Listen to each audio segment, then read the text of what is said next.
नमस्कार, news point लेकर हाजिर हूं मैं राजीव।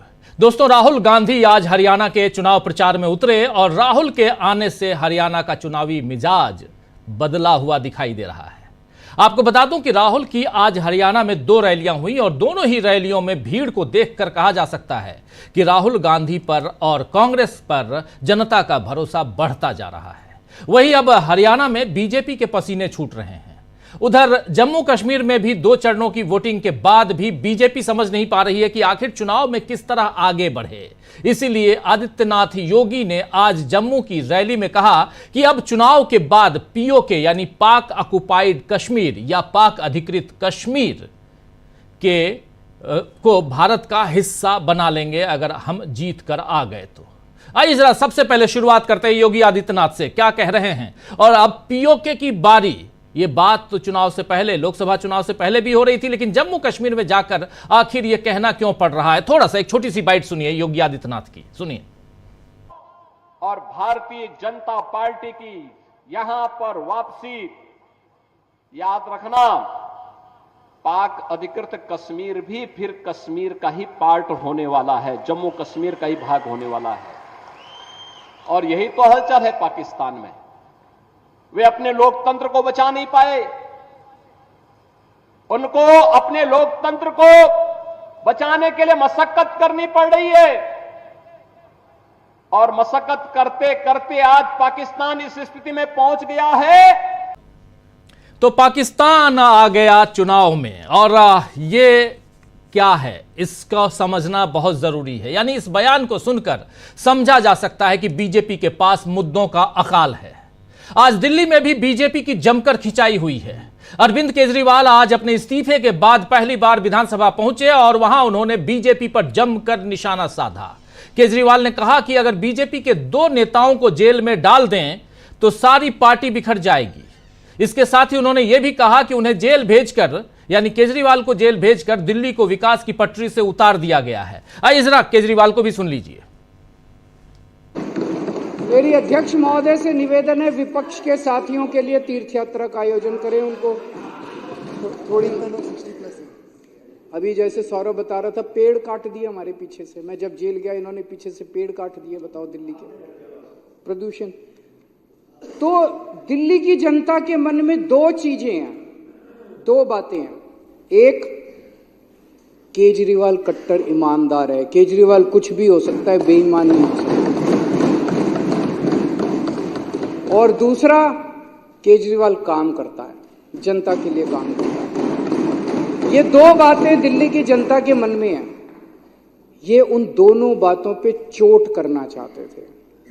ये केजरीवाल को बेईमान साबित करना चाहते थे और ये दिखाना चाहते थे भाई केजरीवाल के सारे काम ठप हो गए। उन दोनों बातों पे चोट किया। फर्जी केस कर दिया मेरे ऊपर, केस करके मनीष को जेल में डाल दिया, सतिंदर जैन को जेल में डाल दिया, मेरे को जेल में डाल दिया, संजय सिंह को जेल में डाल दिया, विभव को जेल में डाल दिया, विजय नायर को जेल में डाल, सबको जेल में डाल दिया। मैं आज चैलेंज करता हूं, 5 सबसे बड़े नेताओं को जेल में डालने के बाद भी आज हमारी पार्टी मजबूती के साथ खड़ी है। मैं चैलेंज करता हूं, तुम्हारी पार्टी के 2 लोगों को जेल में डाल दो, तुम्हारी पार्टी ना टूट जाए।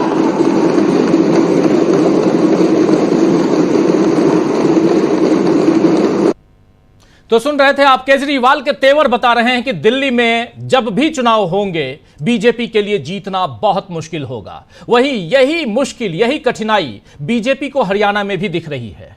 बीजेपी भी किसी तरह जनता को यह समझा नहीं पा रही है कि उसे तीसरी बार सत्ता में हरियाणा में आने का मौका आखिर वो क्यों दे। यानी हरियाणा की जनता तीसरी बार बीजेपी को क्यों चुनकर ले आए। मोदी अब भी अपने भाषणों में कांग्रेस की बुराइयां कर रहे हैं और लोगों को डराने की कोशिश कर रहे हैं कि अगर कांग्रेस जीती तो क्या नुकसान होगा।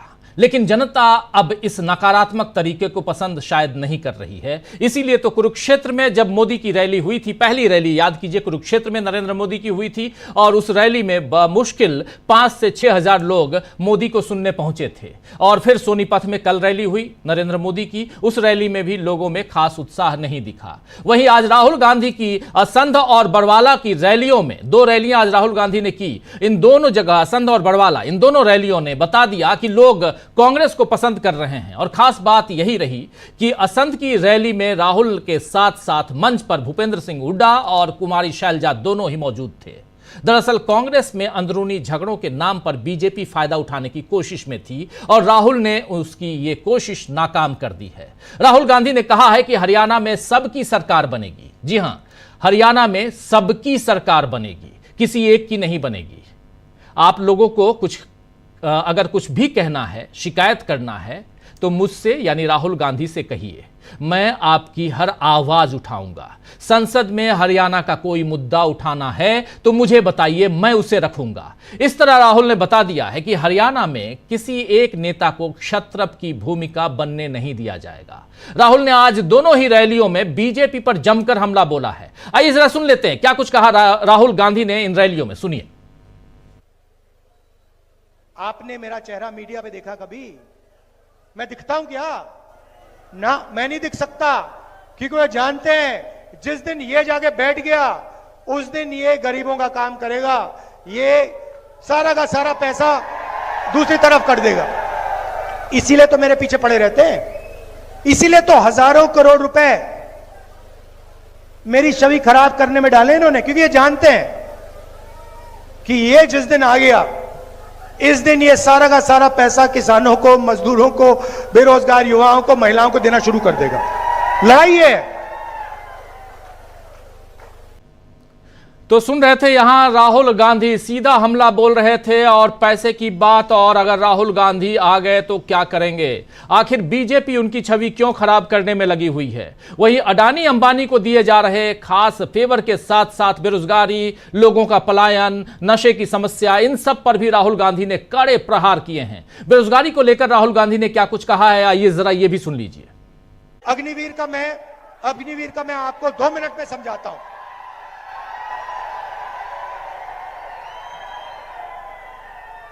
देखिए ना, फिर से मैं देव की बात करता हूं।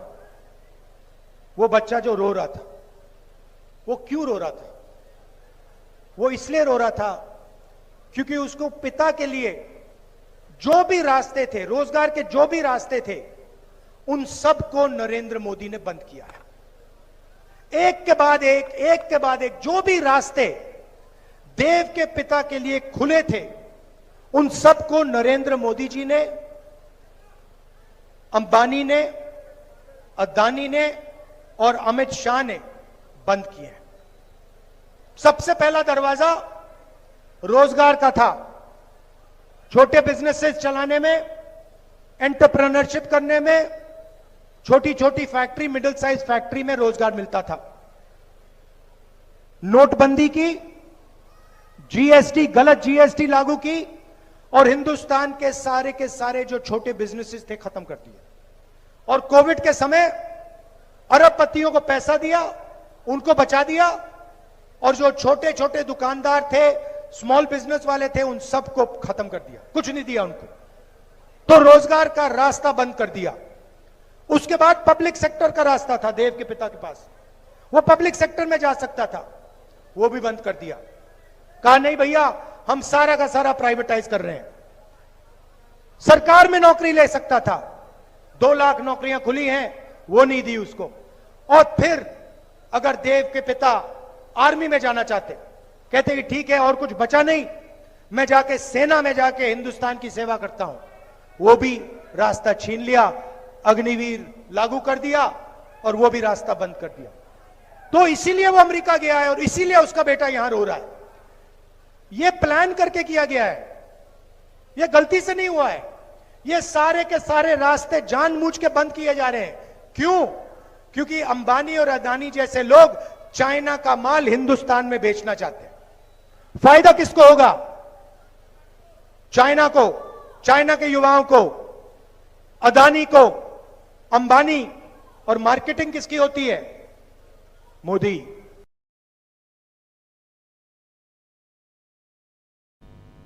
तो सुन रहे थे आप, पूरा का पूरा क्या सिस्टम है, इस सिस्टम को समझा दिया राहुल गांधी ने। जी हां, नरेंद्र मोदी जी सिस्टम बोलते हैं इसलिए मैं बोल रहा था, लेकिन नरेंद्र मोदी का नाम या उनको याद इसलिए यहां कर रहा हूं क्योंकि आखिर में राहुल गांधी कह क्या रहे हैं कि अदानी अंबानी चाइना के रास्ते जो माल यहां बेच रहे हैं, चाइना के माल को हिंदुस्तान में बेच रहे हैं, उससे फायदा किसको होगा? फायदा होगा सीधा सीधा नरेंद्र मोदी को। ये सिस्टम है, ये इकोसिस्टम है कह सकते हैं, और यही क्रोनोलॉजी है, इसको समझ लीजिए। इसके अलावा राहुल गांधी ने आज बीजेपी के साथ साथ आरएसएस यानी राष्ट्रीय स्वयंसेवक संघ या संघ पर भी वार किया है। उन्होंने कहा कि यह लड़ाई हरियाणा की नहीं है, बल्कि हिंदुस्तान को बचाने की लड़ाई है। देश की सारी संस्थाओं को आरएसएस के हवाले कर दिया गया है, जिस पर पूरा कंट्रोल नागपुर का है। उसमें हिंदुस्तान के 90% लोगों के लिए कोई जगह नहीं है। और यहां पर उन्होंने जाति आधारित जनगणना की बात की, उसको समझाया कि कैसे हिंदुस्तान के 90% लोगों को जो जगह मिलनी चाहिए वो जगह नहीं दी जा रही है। सिर्फ 10% लोग काम कर रहे हैं, उस पर राज कर रहे हैं। तो हरियाणा में राहुल गांधी ने आज पूरी तरह चुनावी मूड बदल दिया है। बीजेपी के हमलों और आरोपों पर ध्यान न देकर राहुल गांधी आम लोगों के दुख दर्द की बात कर रहे हैं। उस छोटे बच्चे के दुख को बता रहे हैं जो हजारों किलोमीटर दूर बैठे अपने पिता से पूछ रहा है कि वो उससे कब मिलेंगे। राहुल गांधी की ये राजनीति क्या बीजेपी को हार की तरफ भेज चुकी है? जी हां, राहुल गांधी की ये राजनीति क्या बीजेपी को हरियाणा, जम्मू कश्मीर या आने वाले तमाम चुनावों में हार की तरफ भेज चुका है? ये जो राजनीति है उस तरफ जा चुकी है, ये समझते हैं। आइए, हरियाणा चुनाव में राहुल की होती है एंट्री और बीजेपी के कैसे छूट रहे हैं पसीने, इसको समझने की कोशिश करते हैं। मौसम बहुत ही अजीबोगरीब है, कभी बारिश हो जाती है, कभी धूप निकलती है। बारिश होती है तो ठंड, धूप निकलती है तो पसीने, और इन सब के बीच सियासी गर्मी जो है वो ज़्यादा है। और ऐसे में राहुल गांधी, ये जो तस्वीर आप देख रहे हैं इस बच्चे की, इसकी बात कह रहे थे, ये भी अभी आप सुन रहे थे। अदानी अंबानी पर हमला कर रहे थे, नरेंद्र मोदी का कैसे कनेक्शन है वो बता रहे थे। और सबसे बड़ी बात कि उसी मंच पर राहुल गांधी के साथ साथ दो प्रमुख लोग थे। दो लोगों का नाम ले रहा हूं, पहले ले चुका हूं, एक कुमारी शैलजा और दूसरे भूपेंद्र सिंह हुड्डा। दोनों में 36 का आंकड़ा बताया जा रहा था, लेकिन क्या वो अब 63 का हो गया है? समझते हैं। आइए, हमारे साथ कुछ वरिष्ठ साथी जुड़े हुए हैं, उन सबसे आपका परिचय करवाता हूं और फिर यहां से समझने की कोशिश करते हैं कि कैसे सियासी गणित बदलते हुए हम देख रहे हैं। हमारे साथ 4 वरिष्ठ साथी जुड़े हुए हैं।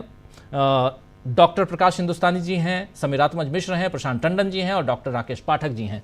आप चारों का स्वागत है, इस्तकबाल है। स्वागत है, इस्तकबाल आप तमाम दोस्त साथी शुभचिंतक आप सबका जो अब तक जुड़ चुके हैं या जो जुड़ने वाले हैं, आप सबका। सीधे आना चाहता हूं डॉक्टर राकेश पाठक जी, आपके पास जरा आपसे समझना चाहता हूं चुनावी गणित और उसमें खासकर हरियाणा में एंट्री। 2 दिन पहले राहुल गांधी की एंट्री जो है उधर भी हुई थी, जम्मू कश्मीर में सेकेंड फेज से पहले, उससे पहले भी जा चुके हैं, लेकिन सेकेंड फेज से पहले जब राहुल गांधी पहुंचे पुंछ में, खासकर जो उनका भाषण था वो कमाल का था और उसके बाद पुंछ में सबसे ज्यादा पोलिंग भी हुई है। लेकिन इधर आज हरियाणा, और हरियाणा में ये कहा जा रहा था कि जब तक इन दोनों के बीच, जिनमें 36 का आंकड़ा था, इन दोनों के बीच सुलह न हो जाए तब तक राहुल गांधी नहीं जाना चाहते हैं। आज गए, एक मंच पर दोनों को देखा आपने। चलिए, ये कांग्रेस की अंदरूनी बात, लेकिन कांग्रेस और बीजेपी की बात करें तो यहां प्रधानमंत्री और राहुल गांधी के बीच ही मुकाबला है। ये हरियाणा में साफ साफ दिखाई दे रहा है, इसलिए भी क्योंकि खट्टर साहब तो प्रधानमंत्री के साथ दिखाई नहीं दे रहे हैं। तो ये कह सकते हैं कि 2 बड़े नायक जो हैं वो मैदान में हैं। यहां से चुनाव की तस्वीर आप बताइए कैसे देखी जाए? क्या सचमुच यहां बीजेपी के पसीने छूट रहे हैं? देखिए राजीव जी, राहुल गांधी थोड़ा देर से एंटर हुए हैं हरियाणा और जम्मू कश्मीर के चुनाव। हमारी नजर में थोड़ी देरी होगी, लेकिन पार्टी और उसके जो रणनीतिकार, उन्होंने अपनी कोई योजना बनाई होगी कि आखिर में आकर वे हमलावर होंगे और वो टेम्पो मतदान के समय तक बना रहेगा। 5 अक्टूबर को मतदान है हरियाणा में, एक ही फेज में है। कश्मीर में अब अंतिम चरण का मतदान बचा है। कुल मिलाकर राहुल गांधी अभी जिस भूमिका में है, जितने हमलावर हैं बीजेपी, नरेंद्र मोदी, राष्ट्रीय स्वयंसेवक संघ, इन सब के ऊपर जितने वे तीखे तीर चला रहे हैं, उनका जो आत्मविश्वास बढ़ा हुआ है, उसकी जो भाव भूमि है, उसकी जो आधार भूमि है, वो तो 4 जून के नतीजे। अब राहुल गांधी कुछ इस तेवर में है कि आंधी का कोई खौफ न खतरा हवाओं का, आंधी का कोई खौफ न खतरा हवाओं का, मैंने दिए बनाए हैं सूरज को तोड़ के, ताबीर बन के आने वाली है अब शहर, सूरज बना रहा हूं दिए जोड़ जोड़ के। वाह। तो राहुल गांधी अब दिए जोड़ जोड़ कर सूरज बनाना चाहते, वे बना पाएंगे कि नहीं हम नहीं जानते, लेकिन कम से कम 4 जून के बाद उन्होंने नरेंद्र मोदी नाम के ब्रांड को दरका दिया है, चटका दिया है। वे अपनी छवि के बारे में बात करते हैं, अब बार बार कहते हैं हजारों करोड़ रुपए मेरी छवि खत्म करने के लिए। आज उन्होंने स्पष्ट छवि शब्द ही बोला है, बीजेपी ने खर्च कर डाले। साथ में वे ये भी कहते चलते हैं कि हमने 56 इंची सीने वाले नरेंद्र मोदी को 30-32 इंच पर समेट दिया है।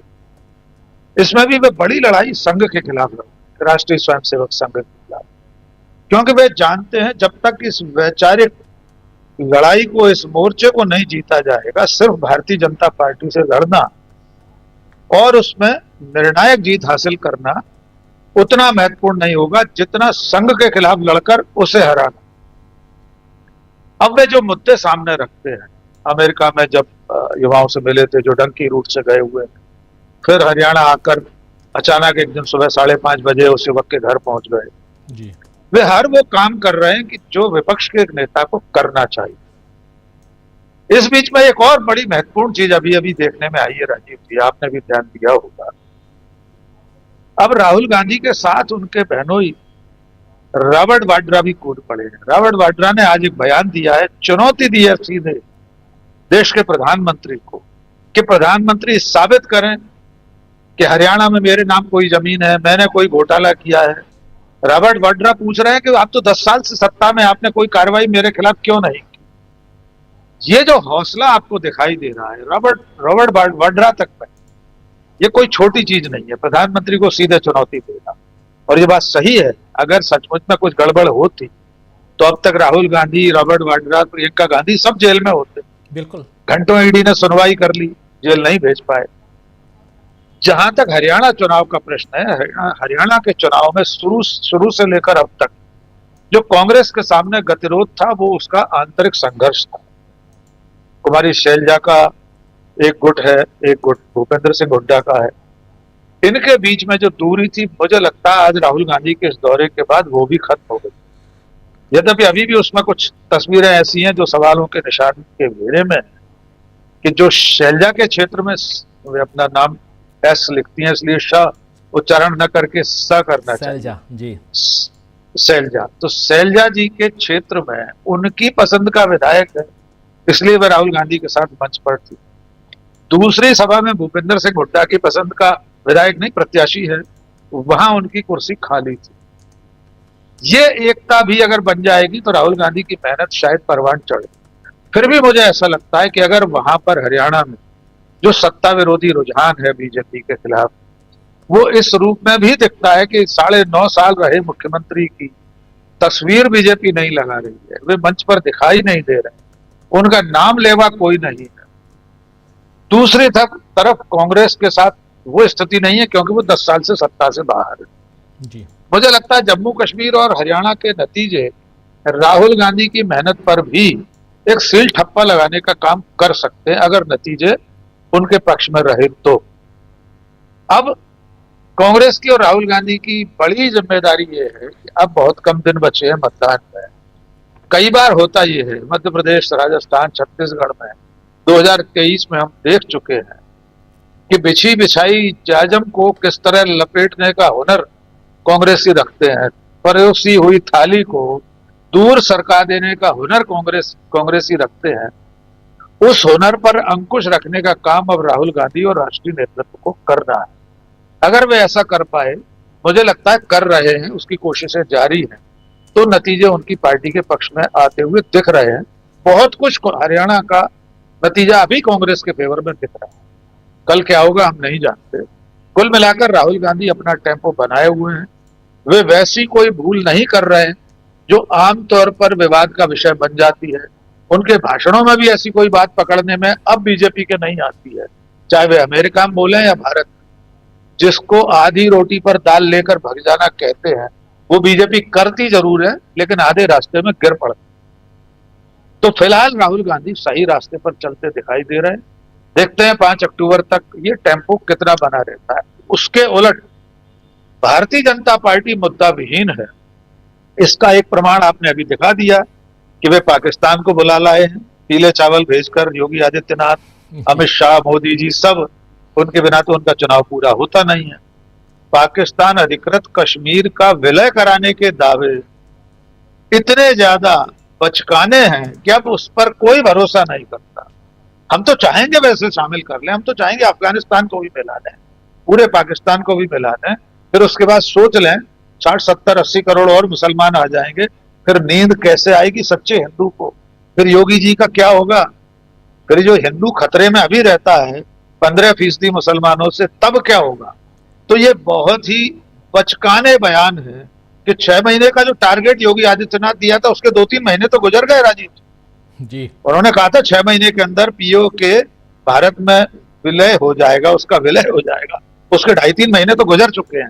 तो हम उम्मीद करते हैं जल्द ही वो समय पूरा हो और हमारा नक्शा दोबारा हमें छापना पड़े। जी राजीव। जी बिल्कुल बिल्कुल आप सही कह रहे हैं। तो अब पाकिस्तान की एंट्री करवाई है योगी आदित्यनाथ ने, और दूसरी तरफ उन्हीं के साथी और देश के केंद्रीय गृह मंत्री जो हैं वो ईद और मुहर्रम पे 1-1 सिलेंडर बांट रहे हैं। क्या कहेंगे योगी आदित्यनाथ? ये दोनों के बीच की बात है और जरूर इस पर बहस होनी चाहिए दोनों के बीच।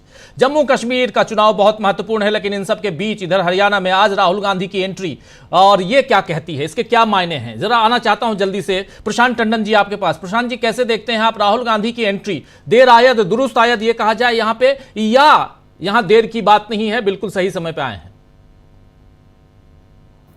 देखिए, बहुत सारे मैच जीते गए। जब कोई 5th राउंड आता है सेंचुरी मार देता है। तो ये इलेक्शन में मोदी जी भी गायब थे।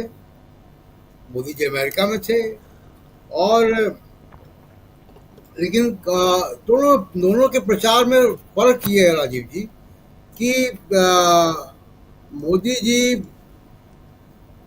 कोई प्रॉमिस नहीं कर पा रहे हैं। ना वो प्रॉमिस कर पा रहे हैं, ना वो ये कह पा रहे हैं कि हमने 10 साल क्या किया। इस 10 साल में 9.5 साल तो खट्टर जी थे।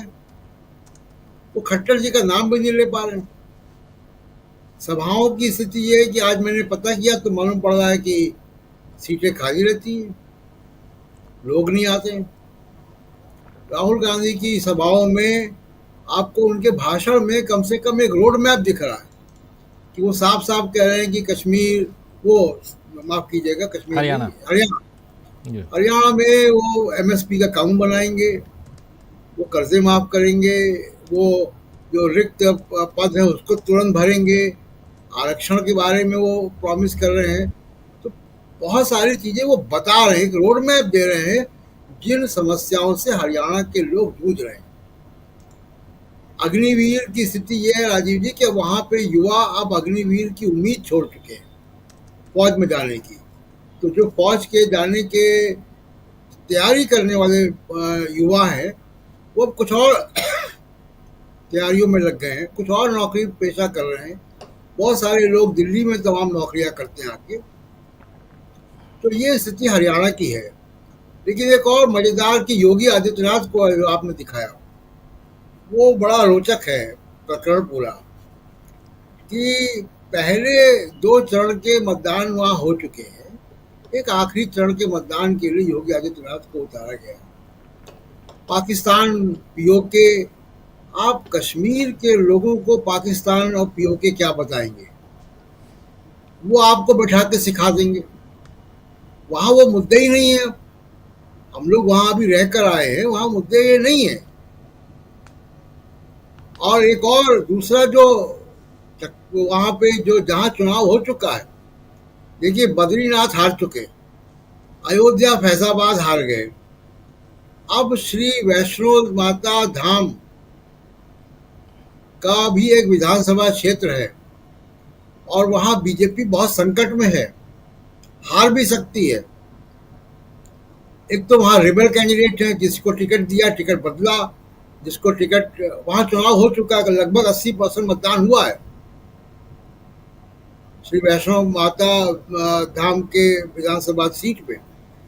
लेकिन रोचक बात यह है राजीव जी कि वहां पे जिसको टिकट दिया, टिकट बदला गया, जिसका टिकट कटा वो नाराज हुए। उसके बाद जो बारीदार वहां एक कम्युनिटी है जो कि संरक्षक है वैष्णो देवी मंदिर के सदियों से, वो नाराज है बीजेपी से, क्योंकि नरेंद्र मोदी ने खुद बड़े बड़े वादे किए थे जो पूरे नहीं किए। उनकी आरक्षण की मांग थी, वो भी पूरी नहीं हुई। तो बारीदार कम्युनिटी ने अपना कैंडिडेट खड़ा कर दिया। 9% वहां मुसलमान हैं। कांग्रेस के जो उम्मीदवार है भूपेंद्र सिंह, वो जो वहां पे टट्टू वाले हैं या पिट्ठू हैं, उनके यूनियन के नेता रह चुके हैं। जी। तो श्री माता वैष्णो देवी का चुनाव भी बड़ा रोचक हो गया है। और वहां भी अगर बीजेपी की सीट नहीं निकल पाएगी तो बद्रीनाथ, अयोध्या के बाद श्री माता वैष्णो देवी, ये परिक्रमा बीजेपी पूरी कर लेगी हिंदुत्व की। तो इसलिए योगी आदित्यनाथ अब वहां पे गए हैं, देखिए क्या करते हैं। लेकिन वहां पे जिन मुद्दों को उठा रहे हैं वो अब वहां है नहीं। दूसरी बात यह कि जम्मू क्षेत्र में भी बीजेपी ये मान के चल रही है कि हिंदू वोट तो उसका है ही, वहां वो मुस्लिम वोट की पॉलिटिक्स कर रही है। योगी आदित्यनाथ को वहां भेजना तो बहुत रणनीतिक गलती है मेरे ख्याल से, क्योंकि 43 में से 13 सीटें वहां मुस्लिम बाहुल हैं और बाकी सीटों पे भी, जैसे अभी मैंने बताया कि वैष्णो देवी की सीट में भी 9% मुस्लिम मतदाता है, तो बाकी सीटों पे ही मुस्लिम मतदाता काफी है। और बीजेपी अपनी बी टीम्स के जरिए, इंजीनियर राशिद के जरिए, तमाम सज्जाद लोन के जरिए, इन सब के जरिए वहां पे मुस्लिम वोट को साधने में लगी हुई है। वहां योगी आदित्यनाथ जाएंगे तो वो तो बीजेपी के दूध में वहां पे नींबू लेके गए हैं, वो फाड़ देंगे उसको। तो हम लोग राहुल गांधी की रणनीति की चर्चा करें, लेकिन जरा योगी आदित्यनाथ को वहां भेजने की रणनीति क्या है, ये हम 8 तारीख को फिर चर्चा करेंगे राजीव जी। बिल्कुल सही कह रहे हैं आप। 8 तारीख को फिर चर्चा करेंगे। नरेंद्र मोदी ने आखिर, या कहें तो बीजेपी ने आखिर योगी आदित्यनाथ को क्यों भेजा जम्मू में प्रचार के लिए, वो भी तीसरे फेज के प्रचार से पहले। 2 फेजेस के प्रचार हो गए लेकिन उसमें योगी आदित्यनाथ की एंट्री नहीं हुई। हम लोगों ने जब जम्मू कश्मीर की यात्रा की थी और अभी से 2 दिन पहले जब लौट के आए हैं तो वहां पर भी हम लोगों ने यह चर्चा की थी और अपने कार्यक्रम के दौरान भी ये सवाल उठाए थे। लेकिन आज जब एंट्री इधर हरियाणा में होती है राहुल गांधी की, तो उसके क्या मायने हैं ये समझने की कोशिश कर रहे हैं हम। और उसके साथ साथ राहुल गांधी ने यहां कैसे हरियाणा में अपनी एंट्री के साथ साथ बीजेपी के पसीने छुड़ा दिए हैं, यह समझने की कोशिश करते हैं। हमारे साथ 2 और साथी जुड़ गए हैं। प्रोफेसर रविकांत जी जुड़ गए हैं, धनंजय कुमार जी उधर मुंबई से जुड़ गए हैं हमारे साथ। आप दोनों का स्वागत है। और सीधा जरा आना चाहता हूं जल्दी से समीर जी आपके पास। समीर आत्मज मिश्र हमारे साथ जुड़े हुए हैं, उनके पास आना चाहता हूं। समीर जी, कैसे देखते हैं आप राहुल गांधी की हरियाणा की एंट्री, उसमें यह धमाकेदार भाषण, क्या मायने इसके? राहुल गांधी पूरी तैयारी के साथ और लंबा बोले। राहुल गांधी, सबसे बड़ी चीज है कि 15-17 मिनट नहीं बल्कि 30 मिनट से ज्यादा राहुल गांधी ने भाषण दिया। और यहां से कहीं ना कहीं राहुल गांधी एक तैयारी के साथ गए थे। पहले वो एक वीडियो जारी करते हैं हरियाणा को फोकस। जब अमेरिका गए थे तो वहां पर डंकी रूट से जो लोग गए हुए हैं उनमें से मिलते हैं, उन्हीं में से एक के घर पहुंचते हैं राहुल गांधी। ये सारी बातें और उसके बेटे का जिक्र करते हुए, देव का जिक्र, बेटे का नाम देव, उसका जिक्र करते हुए राहुल गांधी ने जो बातें रखी हैं, बेरोजगारी का जो जिक्र किया है और जो टचिंग पॉइंट जो बोलते हैं ना कि बिल्कुल उस जगह पे टच करना जहां से आपको लगे कि नहीं, एक इमोशनल कार्ड जिसको कहते हैं अगर राजनीति में कहा जाए, वो यहां पर खेल दिया राहुल गांधी ने। क्या कहते हैं आप इस पे, क्या मायने इसके? राजीव जी, राहुल गांधी की एंट्री चुनाव में भले ही देर से हुई हो, जो भी हुई हो, आज जो उनकी एंट्री थी उसका अपना, उनकी अब टाइमिंग किस तरह से है, लेकिन मुझे लग रहा है कि एंट्री वो पहले ही कर चुके थे। भले वो चुनावी राजनीति नहीं थी, वो चुनावी रैली नहीं थी या चुनावी सभा नहीं थी। करनाल में अभी जब पिछले हफ्ते वो गए अमित के परिवार से, जिससे वो यूएसए में मिले थे, अमेरिका में, और उस परिवार के मिलने के बाद जिस तरह से एक इतनी बड़ी समस्या लोगों के सामने आई और वो समस्या केवल ये नहीं है कि अवैध तरीके से हरियाणा और पंजाब के हजारों युवा जो है भेजे जा रहे हैं दूसरे देशों में रोजगार की कमी के कारण। यहाँ सबसे बड़ा मुद्दा ये है कि जो बेरोजगारी किस हद तक लोगों को परेशान कर रही है, और लोग उस परेशानी में सब कुछ घर बार बेचकर ये है कि कुछ अच्छी स्थिति पा लेंगे, विदेशों में जाकर कुछ पैसा कमा लेंगे, भले ही वहां जाकर वो उन्हें दिक्कतें हो रही हैं।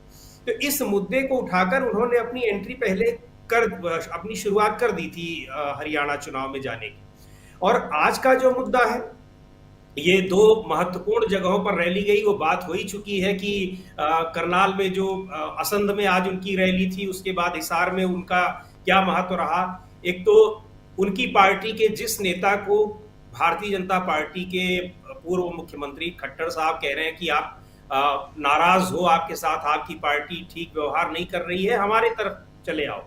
हालांकि कुमारी शैलजा ने उस बात को मना कर दिया कि हम तो रहेंगे, लेकिन ये उनका एक कॉन्फिडेंस देखिए कि कांग्रेस पार्टी के उस नेता को अपनी तरफ बुलाने की कोशिश कर रहे हैं जिसने कहीं नाराजगी किसी से जताई नहीं, ये दूसरे लोग ही कह रहे हैं। और उनकी अपनी पार्टी के सैकड़ों लोग लगातार, जिसमें मिनिस्टर हैं, विधायक हैं, पार्टी छोड़कर दूसरी पार्टियों में जा रहे हैं। और दूसरी ओर ये देखिए कि ये दो रैलियां रही जिनका अब हम लोगों ने तस्वीरें देखी, उनके जो रैली में जो सभा स्थल थी वहां लोगों से का जो उत्साह था वो दिन में हम लोगों ने देखा है। आज ही प्रधानमंत्री नरेंद्र मोदी को अपने नमो ऐप के जरिए अपने कार्यकर्ताओं और अपने नेताओं के साथ बात करनी पड़ रही है। ये साफ दिखा रहा है कि दोनों पार्टियों के भीतर किस तरह का द्वंद्व चल रहा है अपनी पार्टी के लोगों को लेकर। कुरुक्षेत्र की रैली से यह साबित हुआ कि निश्चित तौर पर पार्टी के भीतर बहुत कुछ चल रहा है। कुरुक्षेत्र की रैली प्रधानमंत्री नरेंद्र मोदी की पिछले दिनों हुई थी, तो बहुत उसका रैली का जो भीड़ थी बहुत कम भीड़ थी, और जबकि वहां पर सांसद उनकी अपनी पार्टी के हैं, सारी चीजें हैं। कुरुक्षेत्र का एक जो इलाका है वो एक तरह से भारतीय जनता पार्टी के प्रभाव वाला इलाका भी हरियाणा में माना जाता है। लेकिन इन सब चीजों के बीच नमो ऐप पर अपनी पार्टी के कार्यकर्ताओं का, जबकि 8-10 दिन चुनाव के मतदान के बाकी हों, अगर उनको बात करनी पड़ रही है तो इसका मतलब कि भारतीय जनता पार्टी किन अंतर्द्वंद्वों से जूझ रही है। और दूसरी ओर राहुल गांधी की ये जो रैली है उस पर ये चीजें, और सबसे बड़ी बात तो ये कि जो मुद्दे उठाए हैं राहुल गांधी, प्रधानमंत्री नरेंद्र मोदी ने भी कल वहां पे किसी रैली में वहां भाषण दिया उन्होंने। उनके मुद्दे क्या हैं? उनके मुद्दे ये हैं कि दलाली दामाद परिवार को दिया जा रहा है। 10 साल से वो पार्टी वहां पे है ही नहीं, 10 साल से केंद्र में नहीं है, लेकिन 2013 की चीजें आज भी वो गिना रहे हैं, यानी अपनी पार्टी की 10 साल की उपलब्धियों की, अपनी सरकार की आपके पास कोई गिनती नहीं है। ठीक वही चीजें जो लोकसभा चुनाव के दौरान हो रही थी। और यहां पर क्या है, यहां पर राहुल गांधी उन मुद्दों को एड्रेस कर रहे हैं जो वहां के लोगों की समस्याएं हैं। वास्तव में मुद्दे हैं, रोजगारी है, अग्निपथ योजना है, उसके अलावा किसानों की समस्या है। किसानों की समस्याओं पर बीजेपी की नेता, सांसद, जिम्मेदार नेता किस तरह के बयान दे रहे हैं। तो ये सारी चीजें दिखा रही हैं कि जो 10 साल की anti incumbency Bharatiya Janata party सरकार की है, प्रधानमंत्री नरेंद्र मोदी के खुद के भाषणों में उस एंटी इनकम्बेंसी से निकलने का कोई रास्ता दिखाई पड़ रहा है जी। और जो वहां के लोगों की, वास्तव में स्थानीय लोगों की जो अपनी समस्याएं हैं, जो वो चाहते हैं कि वो दूर हों, अगर विपक्ष के नेता उन चीजों को उठा रहे हैं और उसके प्रति लोगों में एक दिखाई पड़ रहा है कि किस तरह से उत्साह है, लोग सुन रहे हैं और एक उम्मीद देख रहे हैं, तो ये चुनाव के पहले की दोनों पार्टियों के भीतर उनका जो एक चुनाव के पहले का एक कॉन्फिडेंस होता है, आत्मविश्वास होता है, वो बहुत बड़ी चीज होती है। और वहां पर कांग्रेस पार्टी निश्चित तौर पर भारतीय जनता पार्टी की तुलना में बहुत आगे दिख रही है। एक बात का और जिक्र करूंगा, नायब सिंह सैनी ने आज जब राहुल गांधी की ये सभा थी उसके ठीक पहले उन्होंने सवाल उठाया कि वो अपनी सभा की शुरुआत करनाल से क्यों कर रहे हैं, करनाल में, असंध में जहां उनकी रैली। अब इसमें उनको पता नहीं क्यों क्या समस्या है कि राहुल गांधी कहां सभा करें कहां न करें, इससे आपका क्या मतलब है, क्योंकि करनाल उनका क्षेत्र है। लेकिन इस तरह की बातें करना या इस तरह के मुद्दे उठाना, इसका मतलब विपक्ष के तमाम मुद्दों का, विपक्ष जिन चीजों को लेकर चल रहा है उसकी आपके पास काट नहीं है। और सबसे बड़ी बात कि 10 साल की सरकार की उपलब्धियों पर आपको भरोसा नहीं, विश्वास नहीं। तो ये चीज चुनाव से ऐन चुनाव के वक्त अगर दिख रही है तो निश्चित तौर पर वो पार्टी का उत्साह बहुत गिराने वाली बातें हैं। बिल्कुल आप सही कह रहे हैं। पार्टी का उत्साह, एक तरफ बीजेपी और दूसरी तरफ कांग्रेस पार्टी। और बात हरियाणा की हम कर रहे हैं। हरियाणा में दोनों पार्टियां आमने सामने हैं।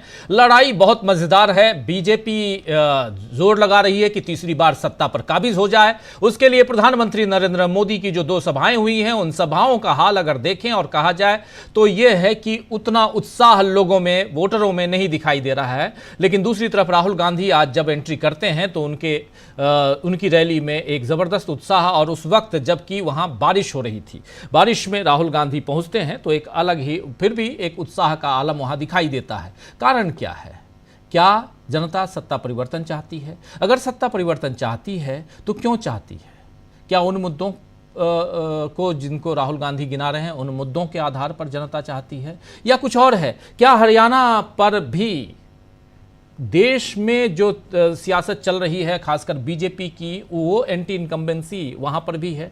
बहुत सारे सवाल हैं। इन सवालों का जवाब खोजने की हम ढूंढने की कोशिश कर रहे हैं इस चर्चा के दौरान। आना चाहता हूं डॉक्टर प्रकाश हिंदुस्तानी जी आपके पास, जरा आपसे भी समझूं। हरियाणा का चुनाव बहुत इंपॉर्टेंट है और राहुल गांधी की एंट्री उससे भी ज्यादा इंपॉर्टेंट, कैसे माना जाए इसको?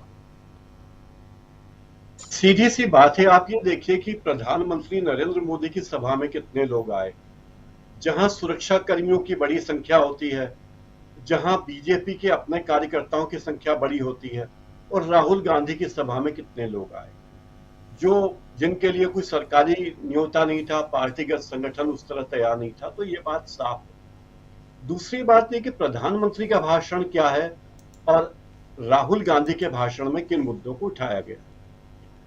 अभी राकेश पाठक जी ने कहा, बिल्कुल सही कहा, कि प्रधानमंत्री जी कहते हैं कुछ और करते कुछ और है, राहुल गांधी कहते हैं और वो बताते हैं कि हालात क्या है। यानी दिखाया गया है हकीकत का जलवा, मगर हर हकीकत छुपाई गई है। राहुल गांधी बता रहे हैं कि किस तरह से युवाओं की नौकरी जा रही है, किस तरह से आपके काम धंधे जा रहे हैं, किस तरह गलत जीएसटी के कारण आपको नुकसान हो रहा है, अग्निवीर योजना में किस तरह आपके हितों की बलि ली जा रही है। और ये तमाम मुद्दे राहुल गांधी उठा रहे हैं। राहुल गांधी ये भी बता रहे हैं कि अगर हम सत्ता में आए तो हम क्या क्या देंगे, हम क्या क्या करने वाले हैं, हम वो सारी योजना है। और दूसरी तरफ हवाई बात है। कांग्रेस पार्टी अपने जो लक्ष्य की ओर बढ़ रही है, बिल्कुल साफ साफ कह रहे हैं कि अडानी के लिए सरकार काम कर रही। आज राहुल गांधी ने हरियाणा में साफ साफ कहा कि आप जो कुछ कर रहे हैं उसका लाभ अंततः किसे मिल रहा है।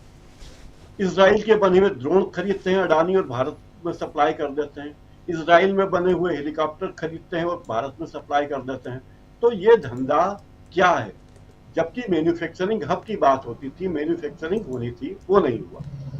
दूसरी ये बात है कि कांग्रेस पार्टी लगातार बता रही है कि जब से प्रधानमंत्री नरेंद्र मोदी बने हैं 2014 से, उसके बाद वो जितनी बार भी महत्वपूर्ण देशों में अपने व्यावसायिक मिशन पर गए तो अडानी को साथ में लेके गए। उन्होंने पूरा हिसाब बताया कि जून 15 में मोदी जी बांग्लादेश गए तो अगस्त 15 में अडानी को बांग्लादेश में बिजली बनाने का ठेका मिल गया। मलेशिया गए मोदी जी मार्च 17 में तो अडानी साथ में थे, उनको मेगा कंटेनर पोर्ट प्रोजेक्ट मिल गया। इजराइल गए 2018 में तो अडानी की कंपनी को मिलिट्री ड्रोन बनाने का ठेका मिला, जो बना नहीं रहे, केवल इंपोर्ट करके भारत में सप्लाई कर रहे। सिंगापुर गए तब भी उन्होंने यही किया। श्रीलंका में नरेंद्र मोदी जी के साथ अडानी गए, उन्होंने कहा कि अडानी पोर्ट्स यहाँ 1000 करोड़ का निवेश करेगा। तो श्रीलंका हमसे कितना दूर होता जा रहा है हम सब जानते हैं। नेपाल के बारे में मोदी जी के साथ गए थे अडानी जी, तो नेपाल की सरकार अडानी ने कहा था कि हम यहाँ एयरपोर्ट बनाएंगे, उसको संचालन भी करेंगे, और उन्हें ठेका मिला। तंजानिया गए अक्टूबर 23 में तो अडानी को दार एस सलाम बंदरगाह में कंटेनर टर्मिनल 2 का 30 साल तक का ठेका मिल गया। केन्या गए, वियतनाम गए, जहां जहां गए प्रधानमंत्री उनके साथ अडानी भी गए। ऑस्ट्रेलिया गए, अडानी गए, और तो और बैंकों के एमडी सीएमडी भी उनके साथ गए, और वहां वो कहते रहे कि इन्हें लोन दे दीजिए, और बैंकों के एमडी ने उन्हें लोन सैंक्शन किया। क्या ऐसा कभी इतिहास में हुआ है? दूसरी तरफ ये देखिए कि राहुल गांधी बार बार बता रहे हैं कि जब कांग्रेस की सरकार थी, हमारे 10 साल थे, तो हरियाणा में हमने कितने रोजगार जनरेट किए, 5,500 युवाओं को हर साल औसतन सेना में नौकरी दी, सेना में उन्हें सेवा का अवसर दिया। लगातार राहुल गांधी उस सब बातें बता रहे हैं कि हम क्या कर रहे हैं। दूसरी बात, जो बीजेपी का प्रचार था खट्टर जी का, रोहरो का, कि कांग्रेस हरियाणा में एक नहीं है जी। वो भी आज प्रत्यक्ष रूप से लोगों ने देखा कि राहुल गांधी के एक तरफ हुड्डा बैठे हुए हैं, एक तरफ शैलजा बैठी हुई हैं, एक तरफ उनके तमाम दूसरे उदयवान बैठे हुए, दूसरी तरफ चौधरी बीरेन सिंह बैठे हैं। तो ये बात भी हो गया कि जब लोगों ने फिजिकली उन्हें देख लिया तो ये बात भी भ्रम दूर हो गया जो प्रचार किया जा रहा था। हालांकि शैलजा ने एक इंटरव्यू में साफ साफ कहा था कि मैं कांग्रेस छोड़कर जाने का ख्वाब भी नहीं देखती, लेकिन फिर भी प्रचार चल रहा था। तो अब जब बीजेपी को लग रहा है कि अब क्या होने वाला, राहुल गांधी तो ये ऐलान कर ही चुके हैं आज कि हम बम्पर मेजॉरिटी से जीतेंगे, हम बहुमत से नहीं, बहुत शानदार जीत हमारी होने वाली हरियाणा। और ये बात इंगित करती कांग्रेस के कॉन्फिडेंस को भी बताती है। और प्रधानमंत्री मोदी के कॉन्फिडेंस की बात तो आप राहुल गांधी बता ही चुके हैं। जिस तरह से योगी आदित्यनाथ जी भाषण दे रहे हैं, मुझे लगता है कि योगी आदित्यनाथ का भाषण और हमारी माननीय सांसद कंगना रनौत जी ने जो बयान दिए हैं, उस सब का असर हरियाणा की जनता पर हो रहा है और चुनाव में वो बता देंगे कि वो क्या चाहते हैं। राजीव, बिल्कुल आप सही कह रहे हैं। जिस तरह का चुनावी भाषण उधर नरेंद्र मोदी या उनके बाकी साथी लोग दे रहे हैं और दूसरी तरफ राहुल गांधी जो बात कह रहे हैं, रख रहे हैं, दोनों में बहुत फर्क है। और इसी फर्क को समझने के लिए आज का जो भाषण था राहुल गांधी का, वो समझना जरूरी है। राहुल गांधी आज हरियाणा के 2 जगहों पे 2 विधानसभा क्षेत्रों में उन्होंने भाषण दिया और भाषण की खूब चर्चा हो रही है। और यहां से राहुल गांधी की एक धमाकेदार एंट्री हरियाणा में होती है। लेकिन क्या सिर्फ भाषण देकर या चुनावी सभाओं को संबोधित करके ही आप वोट ले सकते हैं, या वोट के लिए रणनीतियों के आधार पर बीजेपी के सामने बड़ी चुनौती राहुल गांधी ने पहले से रख दी है, खींच दी थी। जरा आना चाहता हूं जल्दी से धनंजय कुमार जी, आपके पास आना चाहता हूं। धनंजय जी, बहुत कुछ आप मुंबई रह के देख रहे हैं, बारिश का भी मजा ले रहे हैं और एक तरफ मजा भी और दूसरी तरफ उससे जो तकलीफें होती हैं वो भी मुंबई खूब झेलता है। और ऐसे में इधर हरियाणा में भी थोड़ी बहुत बारिश आज हो रही थी, राहुल गांधी उतरे, इस भाषण को आपने भी सुना है, जरा उस पर आपकी समीक्षा चाहिए, कैसे देखते हैं आप?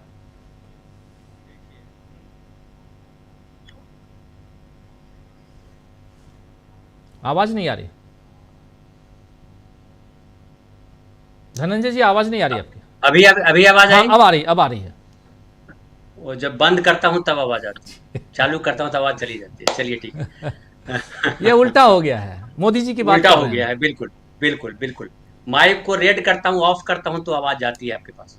मुंबई और दिल्ली का कुछ कनेक्शन लगता है उल्टा हो गया है जी। खैर, रवि भाई हंस रहे हैं। देखिए, आज का जो भाषण है राहुल गांधी का, वो मैंने पूरा सुना और सुनने के बाद मैं एक स्क्रिप्ट राइटर के होने के नाते भी सुन रहा था। जितना बढ़िया, उसको इमोशनल भाषण नहीं कहिए, बेहद संवेदनशील भाषण है। ऐसा भाषण है जो लगता है कि इस देश के गरीबों की या इस देश के पीड़ितों के दुख को झेल रहा है, महसूस कर रहा है, वेदना दिखाई पड़ती है। संवेदना जिसको कहते हैं वो संवेदना, सेंटिमेंटल भाषण कह सकते हैं, संवेदनशील भाषण है। और जो बच्चों का जिक्र किया, मैंने पूरा वो वीडियो अपने भी चैनल पर दिखाया है, आपने भी दिखाया ही होगा। तो वो जो पूरा एपिसोड है, अब देखिए वो कहानी विदेश में भी, हरियाणा में भी कहानी है और अमेरिका में भी कहानी। ये हमारे देश की हकीकत है। हम बिहार से हैं तो बिहार के लोग जानते हैं कि कैसे वो गिरमिटिया मजदूर बन करके गए। तो आज चर्चा हो रही है पंजाब की, हरियाणा की और गुजरात की और वगैरह वगैरह की। हम गिरमिटिया एक बड़ा फेमस उपन्यास है, अगर उसको पढ़ेंगे तो वो दर्द सारा दिखाई पड़ता है। और गांधी जो है वहीं से निकल के आए थे। गिरमिटिया मजदूर की कहानी बड़ी मशहूर कहानी है। और गिरमिटिया मजदूर जो है वो सुरीनाम, त्रिनिदाद, मॉरिशस, ये तमाम देशों में फैले और बिहार, उत्तर प्रदेश के लोगों ने अपनी मेहनत का सिक्का जमाया। आज वहाँ बड़े बड़े पदों पे बैठे हुए। बाकी तो हम जानते हैं कनाडा में भी लोग बैठे हैं, पंजाब के लोग गए हैं। तो इस देश से उस देश जाना कोई बड़ी घटना दुर्घटना नहीं, मैं मानता हूँ। लोग जाते आते रहते हैं। जब देश के लोग बाहर नहीं जाते थे तब दुनिया से लोग हिंदुस्तान में आए। वो चाहे चीन हो, चाहे अमेरिका हो, चाहे कहीं से, सब जगह से लोग आए, मध्य एशिया से लोग आए, तमाम लोग आए। लेकिन अब जो हम जा रहे हैं और जो राहुल गांधी जिस पीड़ा की बात कर रहे हैं वो बड़ा दुखी करने वाला है कि वो बच्चा जो है अपने पिता से मिलना चाहता है। मैंने वो वीडियो देखा, दर्शकों को भी शायद देखा होगा तो पता होगा कि वो बच्चा जो है उसको यकीन नहीं हो रहा है कि उसके पापा से मिल के आए हैं आप। और उसके पापा ने जब कहा कि हाँ मिल के आए हैं, पूरा आंख में आंसू आ जाते हैं। अगर आप थोड़े से भी संवेदनशील व्यक्ति हैं, आपको दूसरे की पीड़ा अगर प्रभावित करती है, अगर आप पर पीड़क नहीं है, दूसरे को दुख दे करके आप मुस्कुराते नहीं हैं, खुश नहीं होते हैं, नफरती नहीं हैं, तो आपको वो दुख जो है दिखता है। राहुल गांधी के चेहरे पे, राहुल गांधी के शब्दों में, राहुल गांधी की भाषा में आज वो दिखाई पड़ा। जितनी बढ़िया, अच्छा टेलीप्रॉम्प्टर देख करके भी नहीं बोल रहे हैं कि टेलीप्रॉम्प्टर रखे हुए, हाँ ये जो आपने वीडियो दिखाया ये स्टिल दिखा रहा है, वो देखिए वही बच्चा है। एक और बच्चा है जो रो रहा था, वो चुप नहीं हुआ। राहुल गांधी भी बहुत कोशिश की लेकिन इतना वो इमोशनल हो गया और रोया वो। और राहुल गांधी ने इस पर भी जिक्र किया कि वो इमोशनल नहीं है, वो इमोशनल नहीं हुआ, उसको पता है कि अपने पिता से वो मिल नहीं सकता है, वो पीड़ा है उसकी। और ये भी कहा कि एक की माता, ये देखिए ये बच्चा, एक और बच्चा है, तो उसने कहा कि उसकी माता ने कहा कि मैं अपने बेटे से मिलना जाना चाहती हूँ। उन्होंने कहा कि कैसे मिलोगे आप? तो ये पीड़ा है भारतवर्ष की, और जो उसको उन्होंने यहाँ के रोजगार से जोड़ा। और एक और बात समझिए, 35 लाख 50 लाख दे करके अगर हरियाणा में रोजगार खड़ा नहीं हो सकता है तो कितनी भयावह बात है हरियाणा की। बिहार में सरकार कहती है कि 2 लाख रुपया देंगे और अपना रोजगार शुरू कीजिए। जब 35 लाख में रोजगार नहीं मिलता है फिर क्या होगा? और ये भी उस वीडियो में है कि 2 से 2.5 लाख रुपया प्रति महीना वो आदमी कमाता है ट्रक ड्राइविंग करके। सोचिए हिंदुस्तान कहाँ है और वो देश कहाँ है जहां सब जाना चाहते हैं। मोदी जी तो कह चुके कि हम पूरी दुनिया घूम चुके थे, वो जब भीख मांगने का समय था उसी समय घूम लिया था उन्होंने, पूरे विश्व को भ्रमण कर लिया था। तब भी वो नहीं समझ पाए कि हमारा देश और उन देशों में क्या फर्क है। तब भी वो मंदिर बनाने में लगे हुए हैं, तब भी वो नफरत खड़ा करने में लगे हुए हैं। और राहुल गांधी ने जो पूरा भाषण दिया है उसका वो भी बताया है। एक मैं कहूंगा कि भाषण कला में अब माहिर हो गए राहुल गांधी, तो भी कोई ताज्जुब नहीं। हालांकि अभी और थोड़ा जोड़ना उनको बाकी है, लेकिन धीरे धीरे बहुत बढ़िया कॉन्फिडेंस उनके दिमाग में आ गया। और वो कॉन्फिडेंस इसलिए आया है कि पूरे देश को उन्होंने घूम करके देखा, जो लोगों से मिलते हैं, जो लोगों के सुनते हैं और उस लोगों को सुन करके जो पीड़ा महसूस करते हैं। मुझे लगता है राहुल गांधी ने, आपको याद होगा, जिक्र किया था कि अपने पिता के जाने का कितना दुख लगा था, उनको सदमा लगा था। तो जब वो हरियाणा में उस घर में बैठे हुए थे, 4 बजे सुबह गए थे राहुल गांधी वहां पे, ताकि मीडिया को और पुलिस को खबर ना लगे। इसको कहते मिलना, ढोल बाजा बजा के नहीं गए थे मिलने की, वो जेन्युइनली मिलने गए थे। इसको इमोशन कहते हैं, इसको कहते हैं संवेदना। और उस घर में गए, वहां लोगों को जगाया गया, लोगों से बात करी। और उसने कहा था हरियाणा के उस लड़के ने जो वहां रह रहा था कि मेरे घर जाकर के प्लीज मिलिएगा और बताइएगा मेरी माँ को कि मैं ठीक हूँ, मेरे घर वालों को, चूंकि यकीन नहीं करते। मैं वीडियो कॉलिंग, देखिए बड़ा उन्होंने पूछा, राहुल गांधी ने कहा कि अरे आपके पास मोबाइल फोन है, वीडियो कॉल कर सकते हैं, क्यों नहीं करते? बोला करते हैं लेकिन यकीन नहीं होता। तो कहीं आप लूप होल्स, बीजेपी वाले लूप होल्स ढूंढ रहे होंगे, अमित मालवीय कुछ लूप होल्स ढूंढ रहे होंगे कि राहुल गांधी को कहाँ उनका मजाक उड़ाया जाए, कहाँ मीम बनाया जाए, कहाँ रील बनाया जाए। मुझे एक स्क्रिप्ट राइटर के नाते दिखाई पड़ता है, एक बढ़िया दर्शक होने के नाते दिखाई पड़ता है, कहीं वो स्पेस राहुल गांधी ने छोड़ा नहीं। और उसकी वजह है कि वो लोगों से मिलते हैं। और आप देखिएगा प्रश्न प्रति प्रश्न राहुल गांधी खुद करते हैं। वहां भी जो वीडियो हरियाणा में, वहां जो अमेरिका में चल रहा था टेक्सास में, वो राहुल गांधी खुद सवाल कर रहे हैं। और वो सवाल किसी को लग सकता है कि अरे यार ऐसे सवाल करते हो, आप जानते नहीं थे क्या, आपको देश के बारे में पता नहीं था क्या? वो सवाल करते हैं ताकि आपके मन की बात को टटोल सके, वो सच क्या है आप बता सके। जो भुक्तभोगी होता है उसका दुख ज्यादा सही होता है। आप ज्ञान लेकर के आ रहे हैं, किताबों में ये ज्ञान है, राम ने ये कहा, कृष्ण ने वो कहा, फलाना ने ये वो कहा, शंकराचार्य ने क्या कहा, वो ज्ञान मत दीजिए, प्रवचन मत बांटिए। दुख जो है, जितने बाबा जो पैदा किए हैं संघ ने, बाबाओं को पैदा क्यों किस लिए किया है? ताकि दुख जो है वो सरकार से लोग, दुखी लोग सवाल न कर सके। राहुल गांधी उन बाबाओं का जिक्र नहीं करते, राहुल गांधी सवाल उठाने कह रहे हैं। और इसलिए जो वो कह रहे हैं, मैं तो कह रहा हूं कि वो वीडियो सब संभाल के रख के, कल राहुल गांधी की जब प्रधानमंत्री बनेंगे तो वीडियो उनके सामने लाया जाए कि राहुल जी आपने ये कहा था, राहुल जी आपने ये कहा था, राहुल जी आपने ये कहा था। और जो किसानों को लेकर के, जो देखिए पूरे भाषण में, आप कल आपने मोदी जी का भाषण सुना होगा, मोदी जी ने क्या कहा? मोदी जी ने औद्योगिकीकरण की बात की, इंडस्ट्रियलाइजेशन की बात, और बाबा साहब अम्बेडकर का नाम उसमें घसीट लिया। रवि भाई बताएंगे बाबा साहब अम्बेडकर क्या कहते थे कृषि को लेकर के या देश को लेकर के। उन्होंने घसीट लिया और कहा कि बाबा साहब अम्बेडकर चाहते थे कि इंडस्ट्रियलाइजेशन हो, उसे दलितों को, वंचितों को रोजगार मिले। अरे दलितों वंचितों को रोजगार कैसे मिलेगा? जो खेती जो है सबसे बड़ा माध्यम था, उसको आपने खत्म कर दिया, जमीन से जुड़े हुए लोगों को। और आप ज्ञान दे रहे हो कि जब किसान का खेत जब महंगा होगा तो ज्यादा पैसे आएंगे। किसान का खेत जब महंगा हो जाए तो किसान नहीं खरीदेगा, व्यापारी खरीदेंगे। जिन व्यापारियों की बात करते हैं राहुल गांधी और कहते हैं कि अडानी अंबानी जैसे 25 लोगों के कर्जे माफ किए, उनको जमीनें दी, और ये जो लैंड एक्विजिशन एक्ट जो लाया था मनमोहन सिंह सरकार ने, उसको खत्म करने के लिए जो अध्यादेश लाया, सिंगल विंडो जो परंपरा चलाई, कितनी जमीनें बांटी गई लोगों को, ये किसी से छुपा हुआ है?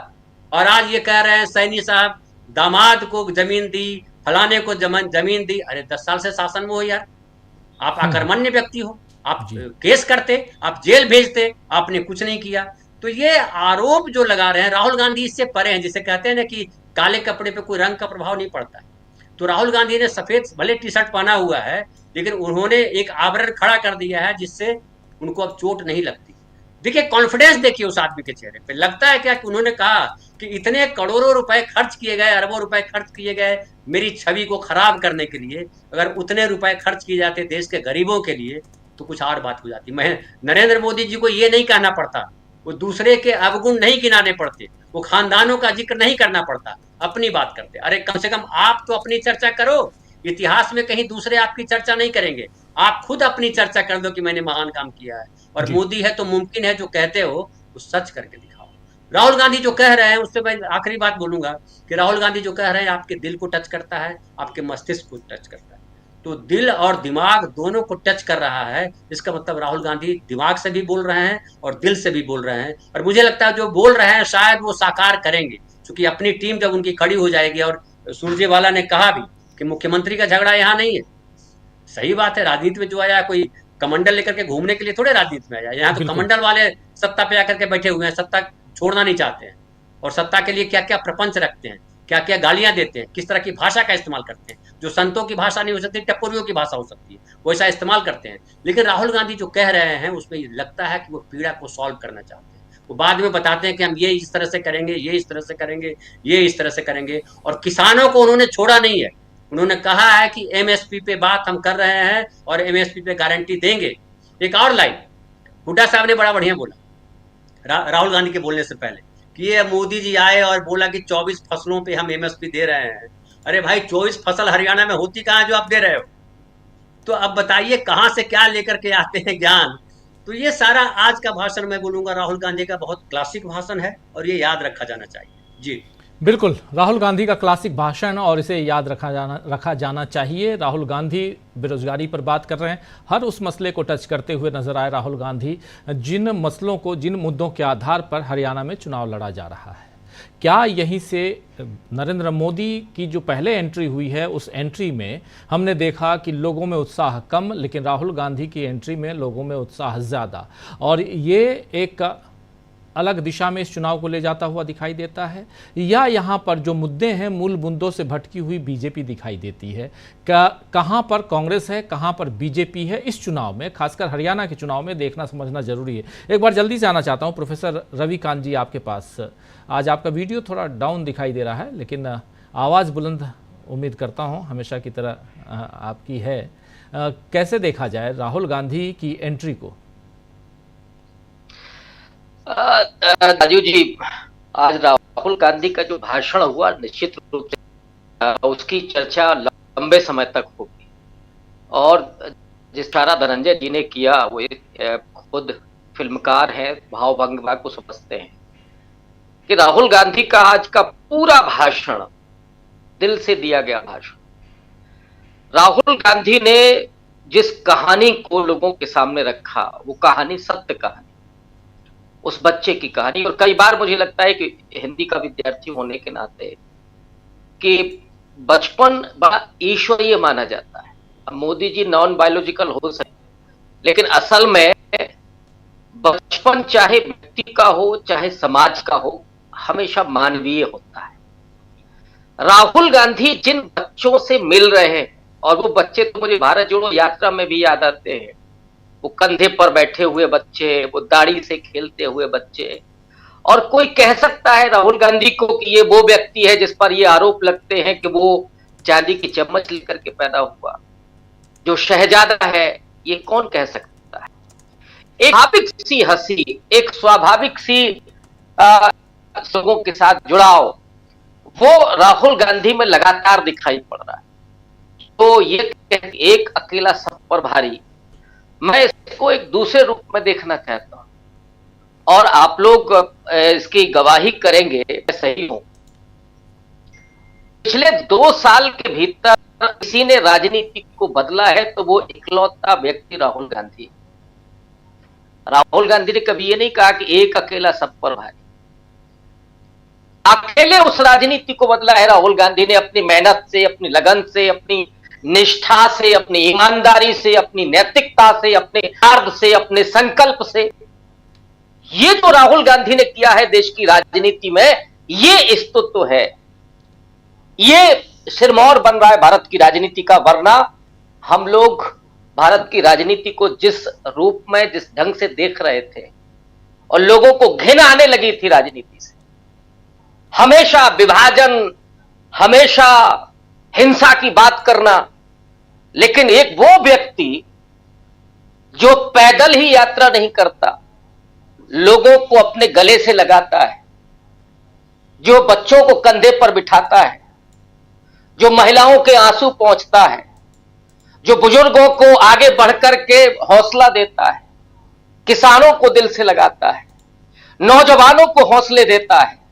आज अगर वो हरियाणा में खड़े होकर के ये कह रहे हैं कि बेरोजगारी के दंश ने उन नौजवानों को जो यातना दी है, उस यातना से हम वापस लेकर के आए, वक्त लग सकता है, लेकिन आज की तारीख में कोई ये नहीं कह सकता है कि राहुल गांधी जो कह रहे हैं उस पर भरोसा नहीं किया जा सकता। वो भरोसा राहुल गांधी ने जीता है इस देश का, और तब जीता है जब करोड़ों रुपए लगा करके उस व्यक्ति को अविश्वसनीय बनाया जा रहा था, उसका मजाक बनाया जा रहा था, उसे देशद्रोही घोषित किया जा रहा था, आतंकी नंबर 1 कहा जा रहा था। लेकिन इस देश के लोगों को भी सैल्यूट करना पड़ेगा राजीव जी, कि जिन्होंने सामने जो देखा, लोग कहते हैं ना कि प्रत्यक्ष को प्रमाण की आवश्यकता क्या है, आप लगाते रहिए आरोप, लेकिन राहुल गांधी जो कर रहे हैं, जो बोल रहे हैं, आज मैं एक सभा में था और वहां कुछ लोगों से बातचीत हुई, और ये वो लोग हैं जो निश्चित रूप से आज के 3-4 साल पहले मोदी जी के मुरीद हुआ करते थे, लेकिन उनकी जबान पर भी एक ही नाम था, राहुल गांधी।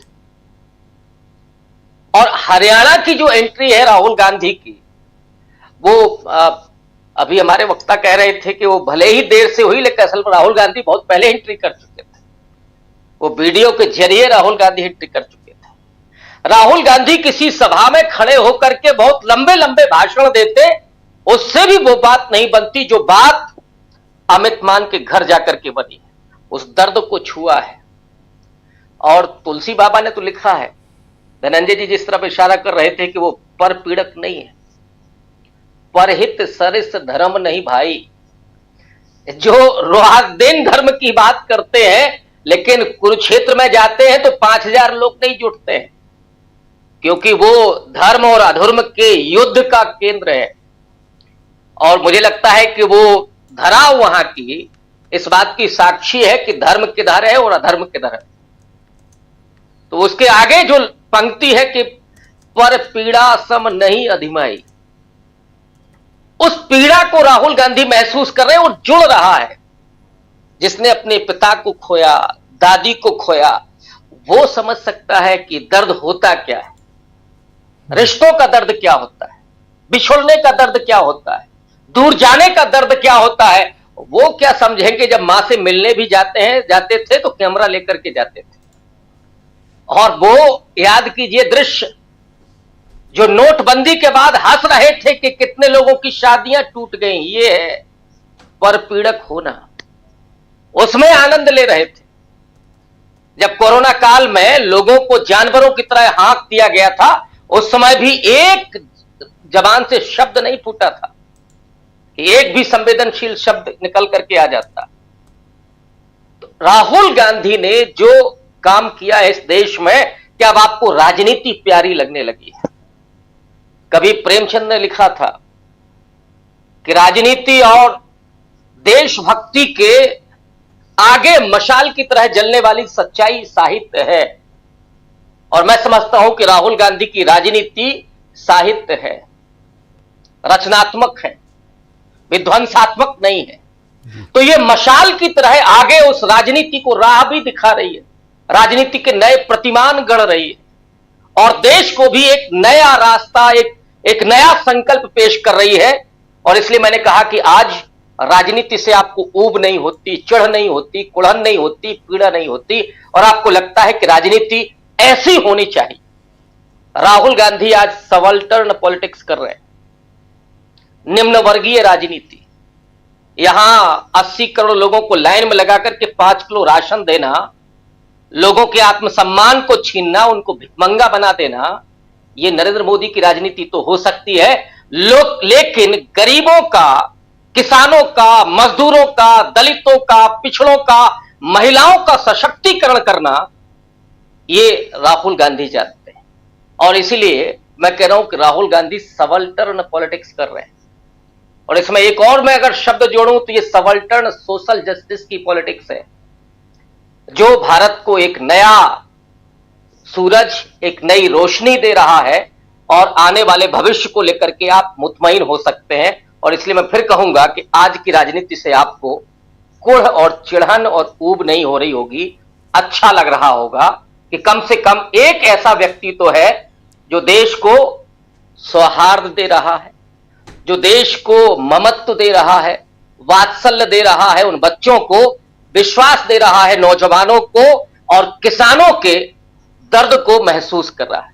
जी राजीव, बिल्कुल बिल्कुल आप सही कह रहे हैं। हम यही समझने की यहाँ कोशिश भी कर रहे हैं कि राहुल गांधी की राजनीति क्या है और हरियाणा के परिप्रेक्ष्य में अगर देखा जाए तो वहाँ पर क्या है। हरियाणा को लेकर बहुत सारी चर्चाएं हो रही थी, राहुल गांधी क्यों नहीं जा रहे हैं और राहुल गांधी की एंट्री क्यों नहीं हो रही है, कब एंट्री होगी, और क्या अब आज जब गए हैं तो क्या राहुल गांधी की एंट्री देर से हुई है या सही समय पर हुई है। बहुत सारी बातें, और इस चर्चा में हम लोग बहुत सारी बात कर चुके हैं। लेकिन इसके अलावा ज़रा हम और आगे बढ़ते हैं और समझने की कोशिश करते हैं, न सिर्फ राहुल गांधी बल्कि अगर विपक्ष और सत्ता पक्ष की बात की जाए, हरियाणा की बात खासकर की जाए, तो यहां से क्यों हम दिल्ली की तरफ देखते हैं, इसलिए क्योंकि दिल्ली नज़दीक है, दिल्ली और हरियाणा एडजॉइनिंग स्टेट्स हैं, इसलिए भी। और दूसरी तरफ हम देखते हैं कि राहुल गांधी जो हैं यहाँ बहुत पहले से बहुत ज़्यादा निखार उनके भाषण में और परिपक्व नज़र आते हैं। क्या ये एक चुनौती है या इसके अलावा वो सारी चुनौतियां हैं जिसमें स्ट्रेटेजिकली राहुल गांधी ने लोगों को उतारा है, बीजेपी के सामने कुछ ऐसे कैंडिडेट्स को उतार कर पहले ही चुनौती पेश कर दी है, जैसे विनेश फोगाट को उतारना या महिला किसानों को अपने घर बुलाना। आज नहीं बल्कि आप याद कीजिए लगभग साल भर पहले कुछ महिला किसानों के खेत में गए राहुल गांधी, उसी हरियाणा में, वहां धान की रोपाई की थी। उसके बाद वहां से किसान महिलाओं को अपने घर बुलाया, खाना खिलाया। उसमें से एक महिला ऐसी भी थी जिनके आंखों का ऑपरेशन होना था, वो भी करवाया। ये सारी तस्वीरें आप लोगों ने देखी होंगी। क्या एक बहुत लंबी तैयारी चल रही थी राहुल गांधी की? जरा वहां से शुरुआत करते हैं, तैयारियों की शुरुआत करते हैं, और कैसे नरेंद्र मोदी राहुल गांधी के आगे अब बौने साबित हो रहे हैं। सीटें किसी भी ढंग से, राजीव कुमार की जय हो, मैं चुनाव आयोग की बात कर रहा हूं, किसी भी ढंग से वो हो जाए, लेकिन यहां नरेंद्र मोदी के आगे राहुल गांधी ने कितनी लंबी लकीर पैदा कर दी, खींच दी है, ये समझना जरूरी है। जरा डॉक्टर साहब आपके पास आना चाहता हूं, डॉक्टर राकेश पाठक जी, जरा समझूं आपसे कि क्या ये सिर्फ हरियाणा की बात नहीं है, कई राज्यों में, आप दूसरे राज्यों में भी देखिए तो वही स्थिति है। इसके बाद महाराष्ट्र चलेंगे तो महाराष्ट्र में भी कुछ ऐसा ही दिखेगा, झारखंड के चुनाव में भी, दिल्ली के चुनाव में भी कुछ ऐसे ही रंग दिखेंगे। जरा उस पूरे एक राहुल गांधी की जो यात्रा है और उसमें चुनावों पर इसका असर कैसे पड़ रहा है, जरा उसकी विवेचना कीजिए।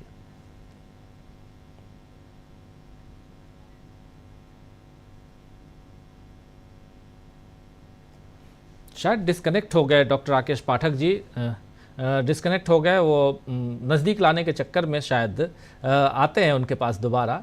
लेकिन आना चाहता हूं प्रशांत टंडन जी आपके पास। प्रशांत जी, कैसे देखा जाए जो यात्रा है राहुल गांधी की?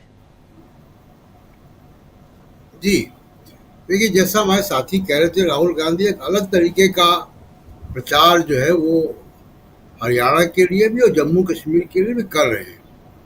और वो कनेक्ट उनका जो है वो केवल चुनाव में नहीं, चुनाव के पहले भी देखा गया है। और ये बेसिकली आप देखिए कि जैसे जैसे चुनाव नज़दीक आ रहा है तो जो बीजेपी समर्थक मीडिया है उसमें नफरत का एकदम से जो है इंडेक्स ऊपर चला गया है। झूठी खबरें, चाहे बेंगलोर की खबर को लेकर एक किसी लड़की की हत्या हुई तो उसको लेकर एक झूठी खबरें नफरत की फैलाई जा रही। तो ये इसका जवाब राहुल गांधी जो है वो अपने एंगेजमेंट से दे रहे हैं। और ये पहली बार नहीं है, मतलब वो विनेश फोगाट से मिलते रहे, वो हरियाणा के तमाम लोगों से मिलते रहे, वो किसानों से मिलते रहे और किसानों के मामले में बहुत साफ तरीके से, बल्कि कांग्रेस पार्टी के आधिकारिक बयान से भी पहले किसानों के मामले पे राहुल गांधी की बड़ी स्पष्ट नीति रही है। तो तमाम पार्टियों ने उनकी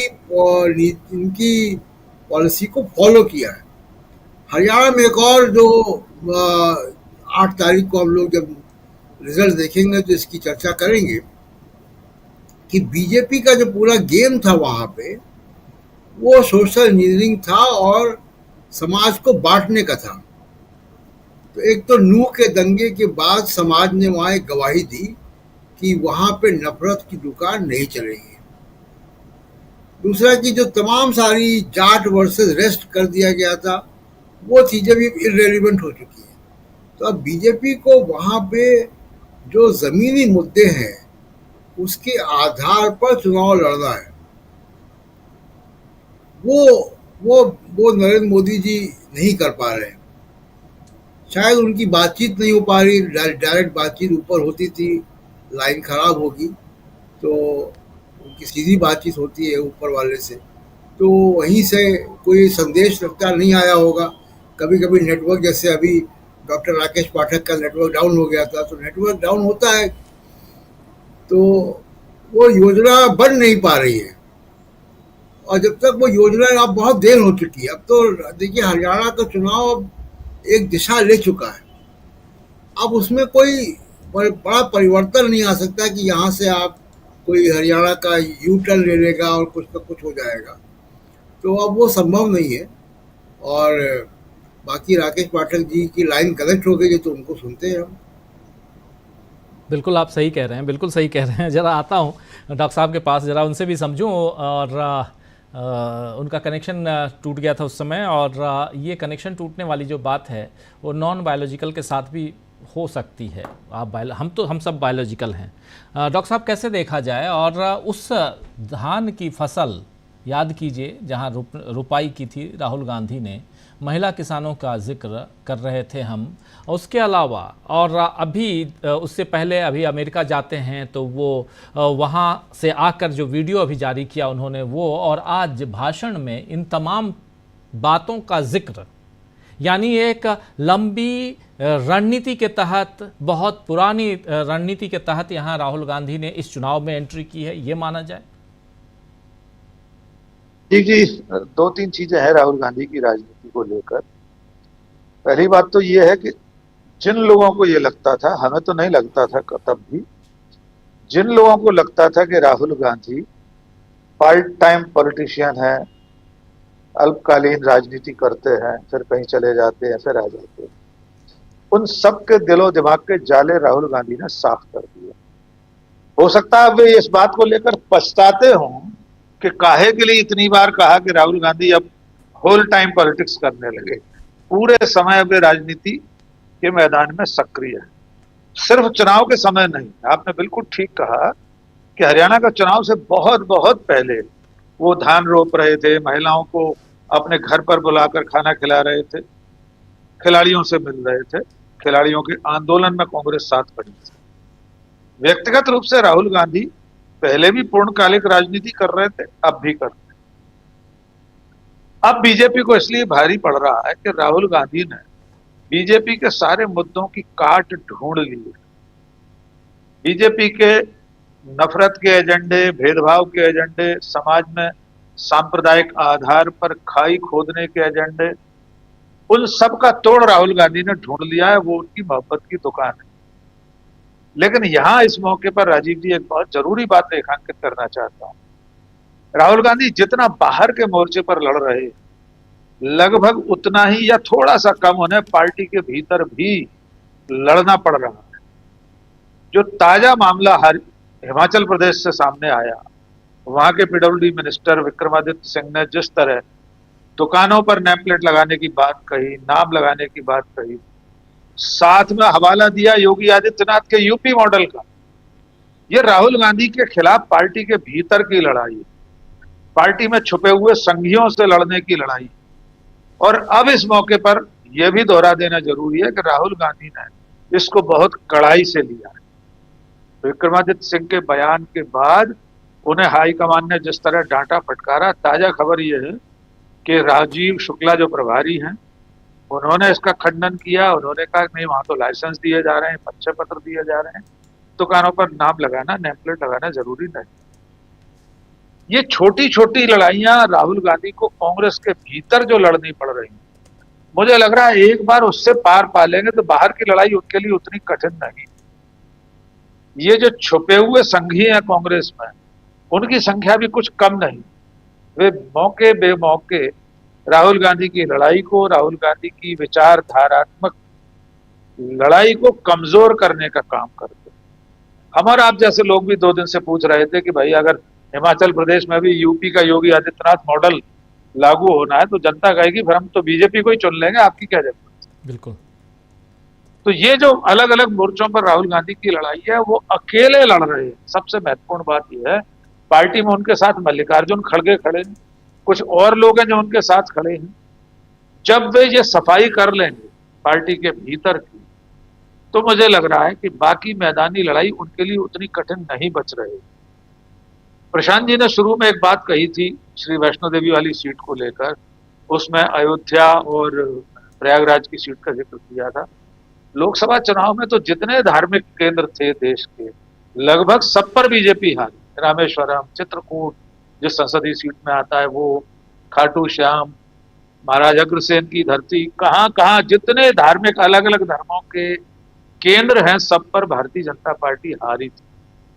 अगर वैष्णो देवी में भी हारती है तो ये एक प्रतीकात्मक हार होगी उसकी, कि उसकी जो धर्म की राजनीति है, उसकी जो सांप्रदायिकता की राजनीति है, तो हिंदू धर्म के जितने प्रतीक स्थल हैं, जितने पवित्र स्थान है, अगर उन सब पर बीजेपी हार रही है तो ये भी एक बड़ा सबक होगा। अयोध्या का घाव तो उन्हें रह रह कर दर्द देता ही। अब 8 तारीख को हम इंतजार करेंगे कहां से क्या फैसला आता है। जी राजीव जी बिल्कुल, 8 तारीख को 2 राज्यों के चुनाव का फैसला आना है, रिजल्ट आना है, जिसमें जम्मू कश्मीर के 2 चरणों के मतदान हो चुके हैं और तीसरा फेज जो है वो 1 तारीख को है, 1 अक्टूबर को। और इधर हरियाणा में एक ही फेज में यानी 5 अक्टूबर को मतदान है, चुनाव है, और उसके बाद 8 अक्टूबर को दोनों राज्यों में इसका रिजल्ट आना है। सुबह 6 बजे से लगातार आप रिजल्ट हमारे चैनल पर देखिए 8 अक्टूबर को। उससे पहले एग्जिट पोल देखिए 5 अक्टूबर को शाम 5 बजे से। तो ये सारी चीज़ें, सारी जानकारियाँ और भी हम आप तक पहुँचाएंगे। दोनों राज्यों के एग्जिट पोल आप देखेंगे डीवी लाइव पर 5 अक्टूबर को शाम 5 बजे से। लेकिन उससे पहले अभी बहुत कुछ होना बाकी है। 5 तारीख को मतदान है और बहुत बहुत भाषणों का दौर अभी चलना बाकी है। नरेंद्र मोदी ने आज, सुना होगा, प्रधानमंत्री नरेंद्र मोदी की बात कर रहा हूं, वो आज राहुल गांधी के भाषण को ज़रूर सुने होंगे और उसका जवाब तैयार कर रहे होंगे कि क्या बोलना है। क्या अब यहाँ पर मंगलसूत्र, मछली, मटन और पता नहीं, ध्यान भी नहीं रहता, क्योंकि ऐसी चीज़ों का ध्यान रखना भी नहीं चाहिए। और ऐसे शब्दों का इस्तेमाल करेंगे नरेंद्र मोदी, या वो पहलवानों की बात करेंगे, किसानों की बात करेंगे, कंगना रनौत ने जो कहा है 3 कृषि कानून फिर से वापस लाना चाहिए, उसका ऐलान करेंगे। क्या करेंगे नरेंद्र मोदी इस चुनाव के दौरान, ये सब भी देखना होगा। समीर जी, कैसे देखा जाए, कैसी चुनौती यहाँ पर दिखाई देती है नरेंद्र मोदी के हिसाब से अगर देखा जाए तो हरियाणा चुनाव खासकर? राजीव जी, चुनौती तो दिखाई पड़ रही है और निश्चित तौर पर भारतीय जनता पार्टी बैकफुट पर दिख रही है। वो चाहे प्रधानमंत्री जी के भाषण हो, चाहे प्रधानमंत्री जी की रैलियां हो, वहां के नेताओं के भाषण हो, या वहां पर जो तमाम दूसरे नेता हैं वो अपने को मुख्यमंत्री के रूप में पेश किए जाने की बातें कर रहे हो चुनाव से पहले। ये सारी चीजें भी, क्योंकि ये एक महत्वपूर्ण स्थिति है लोकसभा चुनाव के बाद। यहाँ जो मुख्यमंत्री रहा करते थे उनके लिए कह दिया जाता था कि जीतेंगे तो इनको हटा दिया जाएगा, ये नहीं रहेंगे कोई दूसरा रहेगा। आज स्थिति ये है कि वो किसी को घोषित कर दे रहे हैं, तब दूसरा कह रहा है कि नहीं, हमारा क्लेम है, मुझे बनना चाहिए। तो ये स्थितियां अपने आप दिखा रही हैं कि जो शीर्ष नेतृत्व जो हुआ करता था, जिसके एक इशारे पर कि चल दे और कह दे तो उसी पर सारी चीजें होती थी, आज किस तरह से उन इशारों को लोग धता बता रहे हैं। तो और ये चुनौती किसी और के सामने नहीं, हरियाणा में सरकार बने ना बने, लेकिन ये सीधे तौर पर चुनौती प्रधानमंत्री नरेंद्र मोदी की है, क्योंकि वो उनके एक इशारे पर पिछले 10 साल से पार्टी सरकार सारी चीजें चल रही थी। दूसरी बात ये कि जिस तरह से लगातार जो वहां पर मुद्दे हैं, उन मुद्दों को पूरी तरह से अनदेखी कर रहे हैं। सबसे बड़ी बात कि 10 साल में आप अपने आपका जो परफॉर्मेंस रहा है, आपकी जो वहां पर उपलब्धि रही है, आप उसका जिक्र नहीं कर पा रहे हैं, इसलिए कि आपको पता है कि उन उपलब्धियों को लेकर वहां की जनता में किस तरह की एक थिंकिंग है, उसके बारे में क्या सोच है। और आपने जो तमाम शब्द कहे, कुछ शब्द तो उन्होंने कल की रैली में भी कहे कि दलाली और ये क्या चीजें हैं, तो ऐसे शब्द तो अभी नए नए भी आ रहे होंगे, जो लोकसभा चुनाव में बहुत सारे हम लोगों ने देखे थे। तो इस तरह के बहुत से शब्द उनके शब्दकोश में पहले से भी हैं और कुछ नए वो सीखते भी होंगे, गढ़ते भी होंगे। लेकिन ये चीजें नहीं होंगी कि वो अग्निपथ पर कोई बात करेंगे, बेरोजगारी पर कोई बात करेंगे, या जो ये डंकी सिस्टम है इसको कैसे खत्म किया जाए, कमजोर किया जाए, इस पर कोई बात करेंगे, या किसानों के मुद्दे पर बात करेंगे। तो लगता नहीं है कि ये सारे मुद्दे वो इन पर कोई चर्चा करेंगे। हाँ, राहुल गांधी ने और जो कुछ किया है, जो बातें की होंगी, तो उनकी काट में, उनकी तोड़ में कुछ ना कुछ वो जरूर लेकर आ रहे होंगे। और यही सबसे बड़ी चुनौती भारतीय जनता पार्टी के सामने है कि उसके पास उपलब्धियां बताने के लिए कुछ नहीं है, और चुनावी मुद्दे के रूप में उसके पास आज भी वही मुद्दे हैं जो हरियाणा में कभी सरकार में नहीं रही थी तब जो हुआ करते थे, और अब भी वही है जब वो 10 साल सरकार चला रही है तब। तो ये सबसे बड़ी चुनौती है, और इसकी काट उनके पास दिखाई नहीं पड़ रही है। और सबसे दिक्कत की बात यह है कि पब्लिक समझ रही है उन चीजों को कि आप घुमा भले रहे हैं, आपको लग रहा होगा कि आपने पब्लिक को समझा दिया, लेकिन पब्लिक में जब आप उन चुनावी सभाओं के बाद जाइए और लोगों से बात करिए, तो ये साफ दिखाई पड़ रहा है कि पब्लिक को जो समझना है वो समझी हुई है, आपके समझाने से वो नहीं समझ रही। उसने अपना जो ओपिनियन बनाया हुआ है वो उसको पता है। जी बिल्कुल बिल्कुल, ये बहुत इम्पॉर्टेंट है। और ज़रा धनंजय जी आपसे भी समझना चाहता हूं कि इसका कितना असर आप देखते हैं महाराष्ट्र में। एक तो चुनाव कब होगा ये पूछना ठीक नहीं है, लेकिन महाराष्ट्र से जो खबरें आ रही हैं वो वहां पर खासकर अजीत पवार की एनसीपी और बीजेपी के बीच तकरार की खबर ज़्यादा आ रही है। अभी देख रहा था कि देवेंद्र फडणवीस ने कहा है कि 2024 के लोकसभा चुनाव में महाराष्ट्र में भाजपा को एनसीपी के चलते कम वोट मिले थे। ये देवेंद्र फडणवीस ने कहा है। भाजपा के 80% मूल वोटर को चुनाव में एनसीपी के साथ गठबंधन पसंद नहीं आया था। ये सारी बातें आ रही हैं, लेकिन चलिए ये उसकी समीक्षा है। 2024 इसी साल लोकसभा चुनाव की समीक्षा है, लेकिन अगर क्या इन 8 तारीख को जो रिजल्ट आएगा इसके बाद फिर हम 2024 इन 2 विधानसभा चुनावों की भी समीक्षा करेंगे महाराष्ट्र के को लेकर, और जिसमें महाराष्ट्र में चुनाव में कूदना नरेंद्र मोदी के लिए, उनकी पार्टी के लिए बहुत मुश्किल होता हुआ नजर आता है। कैसे देखते हैं आप? जो फडणवीस कह रहे हैं कुछ नया नहीं कह रहे हैं। मेरी आवाज आ रही है? जी जी बिल्कुल अच्छे से आ रही है। फडणवीस कुछ नया नहीं कह रहे हैं। उनके परिवार में, परिवार मतलब व्यक्तिगत परिवार नहीं, जो पार्टी का परिवार है, कभी उसने कोई दोष खुद पे लिया कि ये मेरी वजह से हुआ? एक आध उदाहरण दीजिए, मुझे तो नहीं याद आता। मैंने हालांकि बहुत कम पढ़ा है, लेकिन मुझे नहीं याद आता कि उसके किसी नेता ने कहा कि हमारी वजह से सब गड़बड़ हो रहा। हमेशा दूसरों पर कीचड़ उछालते हैं, दूसरों को दोषी ठहराते हैं। तो अजीत पवार को जो दोषी ठहरा रहे हैं, तो अजीत पवार को तो हटा देना चाहिए था। क्यों रखे हुए हो? अजित पवार की वजह से अगर आप हार रहे हो तो हटाओ उनको, कह दो कि भैया आप क्यों डिप्टी चीफ मिनिस्टर बने हुए हो जी। और अजित पवार की वजह से उनको फायदा हो रहा है। फायदा ये हो रहा है कि जो शरद पवार जी का वोट है या जो कांग्रेस का वोट है वो कट करके उनके पास जा रहा है, तो उनका वोट कम हो रहा है, इसीलिए हटाने की हैसियत में है नहीं। फिर एक और बड़ा मुद्दा गरमाया है कि 52 कुले जो अध्यक्ष हैं उनके नाम, उनके ट्रस्ट के नाम काफी जमीन कर दी जा रही थी, उसको अजित पवार ने रोका कि ये सब मत करिए, गलत कर रहे हैं। सरकारी जमीन मतलब आपकी जमीन नहीं है, उसको लेकर के भी उनको खुन्नस हो रही है। फिर अभी जो एनकाउंटर हुआ बदलापुर वाला, उसमें भारी फजीयत हुई है, क्योंकि मुंबई हाई कोर्ट ने कहा है कि एक फेक एनकाउंटर दिखाई पड़ता है। आप याद कीजिए कल ही या परसों की बात है जब खुद, क्योंकि गृह मंत्री हैं वो फडणवीस साहब, वो आकर के बता रहे हैं कि इनकाउंटर क्यों जरूरी था। हाईकोर्ट के टिप्पणी के बाद चीफ मिनिस्टर कह रहे हैं कि पुलिस वाले के पास बंदूक थी, अगर भाग जाने देते हम तो कहते कि पुलिस वाले के पास बंदूक है, किस लिए बंदूक है, शोपीस के लिए है, तो मतलब भागे नहीं इसके लिए गोली मार देते हैं। और तो क्या ये मतलब खुद जज बने हुए हैं। इससे आप समझिए कि महाराष्ट्र में जो नेताओं की राजनीति है कितनी घटिया स्तर पे। आप न्यायपालिका को पूरे तौर पे खारिज कर रहे हो और आज कह रहे हो पुलिस के गुण गा रहे हैं। तो ये जब इनको मौका मिलता है पुलिस के गुण गाने लगते हैं, जब मौका मिलता है पुलिस को गलियाने लगते हैं। तो ये बेसिकली इनका पूरा का पूरा एक्सपोज हो गया है, ये सबको पता चल गया है।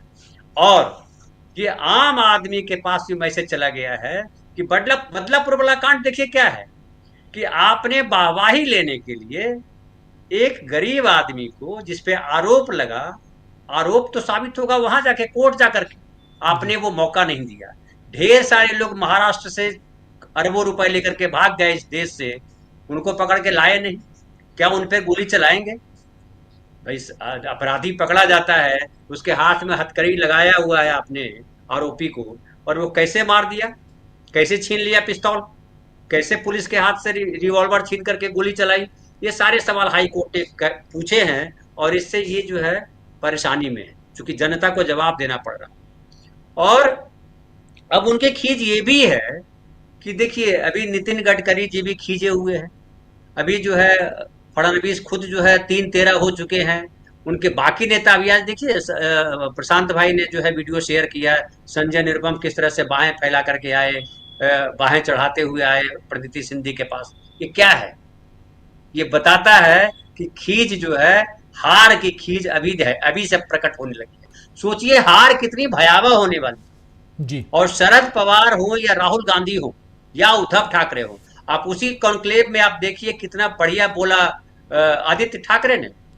इसको राजनीति कहते हैं। बड़ा अच्छा कहा था रवि भाई ने कि राजनीति को एकदम खींच करके दलदल से निकाल करके सुंदर सी जगह पे राहुल गांधी ने पहुंचा दिया, और उसका असर पूरे इंडिया गठबंधन पे है। आप देख लीजिए, एक और मैं चर्चा कर कि सनातनी करके हल्ला मचा रहे थे, लड्डू में पता नहीं क्या है, लड्डू में क्या है, बड़ा हल्ला मचाया। अब पैरासीटामोल से लेकर तमाम 53 दवाइयों में क्या क्या मिला हुआ उस पर कोई बात नहीं कर रहा है। क्यों नहीं बात कर रहा है? क्योंकि वो दवाई खाने वाले सब लोग हैं, लड्डू खाने वाले हिंदू थे। ये हिंदू मुसलमान कितना करोगे भाई, लोग तंग आ गए हैं और सिलेबस बदल दिया है। एक और बात बता दूं, नई बात कर रहा हूं राजीव भाई जी, कि अब जनता ने सिलेबस बदल दिया है। बोला कि अब हिंदू मुसलमान वाला पढ़ाई खत्म करो, अब रोजगार वाली पढ़ाई लाओ, अब जाति गणना वाली पढ़ाई लाओ, अब सामाजिक न्याय वाली पढ़ाई लाओ। बहुत कर लिया हिंदू मुसलमान, हमें नहीं पढ़ना है वो, और वो पेज उखाड़ करके फेंक दिया है आम आदमी। महाराष्ट्र में वो भी आपको दिखाई पड़ेगा, क्योंकि महाराष्ट्र सामाजिक सुधार की, महाराष्ट्र में बात करते हैं राहुल महाराज, अम्बेडकर, ये सबों की चर्चा करनी पड़ती है। चर्चा केवल नहीं है, यहाँ के समाज में वो दिखाई पड़ता है। तो बीजेपी आ गई, 105 सीट पिछली बार आ गई थी, इस बार 51 सीट भी आएगी या नहीं आएगी, ये उनके लिए समझने का विषय है, क्योंकि उनके पास कोई नेता नहीं। आज महाराष्ट्र में कोई नेता नहीं है जो 10 सीट जिता सकता है। नरेंद्र मोदी जी की हालत आप देख ही रहे हैं कि खुद हारते हारते बचे। और हमने तो बहुत पहले कहा था, आपके प्रोग्राम में कहा था कि वहां से प्रियंका गांधी को लड़ा देना चाहिए था। बाद में जो राहुल गांधी कह रहे थे कि अगर मेरी बहन लड़ती तो क्या होता, अगर लड़ा देते मैं दावे के साथ कहता हूं कि मोदी जी को पसीना आ जाता, कहीं जा नहीं पाते, वो वही बोलते रह जाते। तो मोदी जी के पास जो भाषा है वो खत्म हो गई है, जो कंटेंट है वो तो पहले से खत्म था, कंटेंट तो कभी था नहीं उनके पास। आप 2014 से याद कीजिए, कोई कंटेंट उनके पास था? हम तो कंटेंट वाले आदमी। भाषा थी उसकी, उस तरह की भाषा वो बोल रहे थे, खींच करके, वो हर स्वीकार को द्रुहिकार बोल करके। हम लोग उसको जिसे बोलते हैं दूध, दूध बोलते हैं तो दूध बोल देंगे, वो कुछ ऐसे। तो ये जो गड़बड़ी करने वाले हैं, हालांकि भाषाई गड़बड़ी है वो, लेकिन वो जिस तरह से बोलते थे लगता था लोगों के क्या बात कर रहा है, क्योंकि देशभक्ति की बात कर रहे थे, वो बात कर रहे थे, धर्म की बात कर रहे थे, संस्कृति की बात कर रहे थे, गाय की बात कर रहे थे, किसान की बात नहीं कर रहे हैं। अभी भी देखिए, कल जो भाषण उनका था उसमें किसान का कहीं, किसान के प्रति कहीं भी उनके मन में जो है तनिक पीड़ा नहीं है। एक बार भी नहीं कहा कि किसानों के लिए हम हाँ ये करके देंगे। इसका मतलब क्या है? जवानों के लिए कुछ नहीं उनके पास है, किसानों के लिए नहीं है, पहलवानों के लिए नहीं है, तो किसके लिए उनके पास? जी, खट्टर साहब के लिए है कि मुख्यमंत्री की कुर्सी दे देंगे हम आपको जीत करके आएंगे तो। और खट्टर साहब ने जो दिखाया अपना अहंकार उस आदमी के साथ, जिसने कहा लड़के ने, मैं उस लड़के की हिम्मत की दाद देता हूं कि नहीं जीतेगा विधायक आपका। और तब कहा कि आओ, और फिर बोलते हैं पकड़ो इसको। अरे पकड़ो क्या? गब्बर सिंह की बकरी पकड़ना है क्या? गब्बर सिंह ने जिससे दौड़ करके पकड़ लिया था बकरी को, नागरिक है, इस देश का मालिक है। आप कहां जाओगे ये सोचो, आप भी कल आम आदमी बन जाओ। और आप ये जो भाषण देते हो लंबे लंबे, उसको पकड़ो, उसको अकेले बिना जो है इसके जाओ हरियाणा के गांव में बिना सिक्योरिटी लिए हुए, आपको समझ में आएगा कौन सी जमीन पे खड़े हो। और संविधान ने जो जमीन दी है उस पर खड़े होकर के, जिसकी जमीन है उसी को गलिया रहे हो, ये कितनी शर्म की बात है। ऐसे राजनीति होती है? राजनीति को इस लेवल पे लेके गया। तो राहुल गांधी इसलिए दिखाई पड़ रहे हैं, ये जो कीचड़ की बात करते हैं ना, अब कीचड़ में खुद धंस गए हैं। और कीचड़ से जो कमल निकल रहा है वो राहुल गांधी, जो राजीव कहते हैं ना, राजीव, तो राजीव से जो निकल के आए हैं राहुल, वो है। जी जी बिल्कुल। ज़रा डॉक्टर प्रकाश हिंदुस्तानी जी, आपके पास भी आना चाहता हूँ, जल्दी जल्दी समझें यहाँ नरेंद्र मोदी की चुनौतियाँ ज़रा समझने की हम कोशिश कर रहे हैं। राहुल गांधी जो चुनौती पेश कर रहे हैं या विपक्ष जो चुनौती पेश कर रहा है, चूँकि सामने अभी कांग्रेस पार्टी है हरियाणा में, इसलिए अभी कांग्रेस मतलब राहुल गांधी सीधा स्टार प्रचारक वही हैं। कैसी चुनौती आप देखते हैं? क्योंकि पहले से बहुत कुछ बदलता हुआ, मौसम की तरह बदलती हुई राजनीति यहाँ हम देख रहे हैं, वैसे में नरेंद्र मोदी की चुनौतियों की बात हम कर रहे हैं, कैसे देखा जाए? राजीव जी, पहली बात तो ये कि नरेंद्र मोदी जी को हरियाणा में क्या होने वाला है इसका आभास हो चुका है और इसीलिए उनका मनोबल नीचे है। दूसरी बात है कि अभी मतदान में थोड़ा समय है। पूरा माहौल तो चुनाव के 2 दिन पहले आप पाएंगे कि किस तरह बदलेगा कि अंदाज लगाना मुश्किल होगा, क्योंकि जिस तरीके से चुनाव में लहरें चलती है वो पहले बहुत धीमी गति से चलती है और बाद में अचानक उसमें तूफान आता है, तो वो देखने को मिलेगा। ये आभास देता है कि आगे जिन राज्यों में चुनाव है वहां क्या होने वाला है। जो महाराष्ट्र की बात हो रही है, हरियाणा की बात हो रही है, इन्हें झारखंड की बात, हरियाणा में उन्हें नजर आ रहा है कि अब इसके बाद यहाँ तो जा ही रहे हैं, हरियाणा में भी, राजस्थान में भी यही होने वाला है, झारखंड में भी यही होने वाला है। तो वो बातें उन्हें परेशान करी। एक नजारा मैं देख रहा हूं कि पूरे देश में छोटे छोटे कस्बों में छोटी छोटी सी बातों को लेकर दंगे हो रहे हैं, छोटी छोटी बातों को लेकर। मक्सी में हो गया 2 दिन पहले मध्य प्रदेश, तो छोटी सी बात जी। तो ये दंगे अचानक क्यों भड़क रहे? क्या ये दंगे रोक, और खास करके जिन राज्यों में बीजेपी की सरकारें हैं वहां ज्यादा दंगे हो रहे हैं। तो भाई दंगे रोकना आपका काम है तो क्यों कर रहे हैं? तो कारण है कि दंगे रोकने की नीयत नहीं है या दंगे करवाने में उन्हें अपना हित दिखता है। तो ये बातें बहुत ही गंभीर है कि छोटी छोटी, अच्छा, और कई बार दंगों की खबरें आप दबा देते हैं। एक और चीज जिससे बीजेपी बहुत परेशान है, अब तक बीजेपी को अपने आईटी सेल पे बड़ा भारी गुमान था कि हमारा जो ट्रोल आर्मी है उस पर हमें बड़ा नाज था उन्हें, क्योंकि उन्हें वही सेना लगती थी। उन्होंने जो अपने ट्रोल आर्मी में रख रखे हैं अग्निवीर, ट्रोल आर्मी के अग्निवीर जो हैं, उनके सामने कांग्रेस के जवान जो हैं वो ज्यादा अच्छे तरीके से अपनी बात कर रहे हैं। इसलिए भी बीजेपी का मनोबल गिरा हुआ है। उनके पास कहने के लिए कुछ नहीं है, क्योंकि कुछ किया हो तो कहें भी। भाई जब आपको परीक्षा में 33 नंबर भी नहीं आ रहे हैं तो आप अपना रिजल्ट किस गर्व से दिखाओगे और किसको दिखाओगे? तो परेशान है कि अब क्या होगा। तो मुझे लगता है कि हरियाणा के बहाने, जम्मू कश्मीर के बहाने बीजेपी के तमाम नेताओं को अपना भविष्य दिख रहा है। उन्हें झारखंड नजर आ रहा है, उन्हें महाराष्ट्र नजर आ रहा है।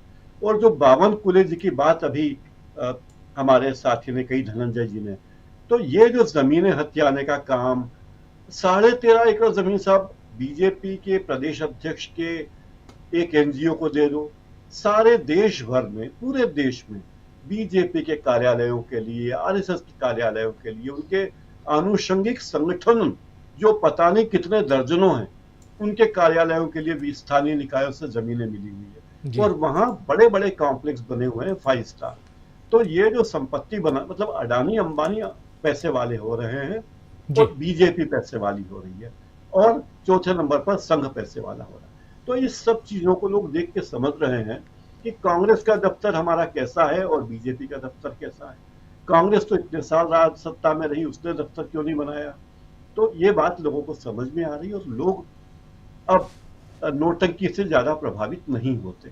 राजीव जी जी, लेकिन एक मज़ेदार तथ्य यहाँ पे आप जोड़ रहे थे, और वो है कि कांग्रेस, बीजेपी के अग्निवीर और कांग्रेस के जवान। चलिए, बीजेपी के अग्निवीर और कांग्रेस के जवानों के बीच की लड़ाई में कौन आगे निकलता है ये तो बाद का रिजल्ट बताएगा, लेकिन उससे पहले राहुल गांधी और नरेंद्र मोदी में कौन आगे है, इसकी हम चर्चा कर रहे थे। प्रोफेसर रविकांत जी, क्लोजिंग कमेंट आपसे चाहूँगा। और अभी तक के चुनाव प्रचार में, आज चूंकि राहुल गांधी पहुंच चुके हैं और इस कार्यक्रम को अब हम समाप्त करने जा रहे हैं, उससे पहले क्लोजिंग कमेंट में आपसे ज़रूर समझना चाहूँगा, चूंकि अब हरियाणा में दोनों की एंट्री हो गई, राहुल गांधी की भी और नरेंद्र मोदी की, कौन आगे अभी तक?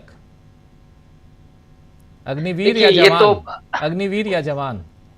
हालांकि मुझे लग रहा है कि जवान दोनों हरियाणा के हैं, और अग्निवीर जो हैं, अगर ऐसे देखा जाए तो अग्निवीरों के साथ बहुत जाती हुई है, ये तो दिखता है जी। ये बात सही है कि बीजेपी के लिए जिन लोगों ने रात दिन एक किया, वो भी बेचारे दूध में मक्खी की तरह निकाल करके बाहर फेंक दिए गए। उनका सिर्फ इस्तेमाल हुआ, और आज वो लोग भी समझ रहे हैं इस बात को कि हर हर मोदी का नारा लगाने वाले और बार बार मोदी मोदी चिल्लाने वाले लोगों के साथ भी क्या हुआ। वो नौजवान जो ये सोच रहे थे कि मोदी जी आएंगे तो 2 करोड़ रोजगार मिलेंगे, वो ठगे महसूस उन्होंने किया। और इन 10 साल में जो हालत हुई कि उन्हें अवैध आव्रजन के जरिए देश के बाहर जाकर के नौकरियां करनी पड़ रही हैं। देश में वो पकौड़ा रोजगार भी नहीं है उनके सामने। हरियाणा में जो हालात हैं कि आप उन्हें केवल सांप्रदायिक, वो बेमनस की भावना उनके भीतर पैदा करना चाहते हैं, लेकिन नौजवानों को रोजगार चाहिए, नौजवानों को सौहार्द चाहिए। आप वो नहीं करना चाहते। राहुल गांधी ये भरोसा पैदा कर रहे हैं कि वो आएंगे तो वो क्या करेंगे, हरियाणा में सरकार बदलेगी तो उनका इरादा क्या है।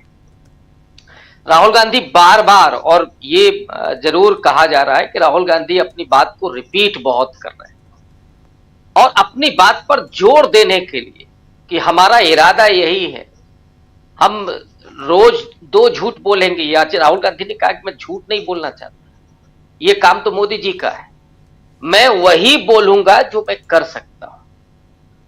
सबसे महत्वपूर्ण, राहुल गांधी कांग्रेस के द्वारा की गई गलतियों के लिए भी कहते हैं कि हाँ, हमसे गलतियां हुई।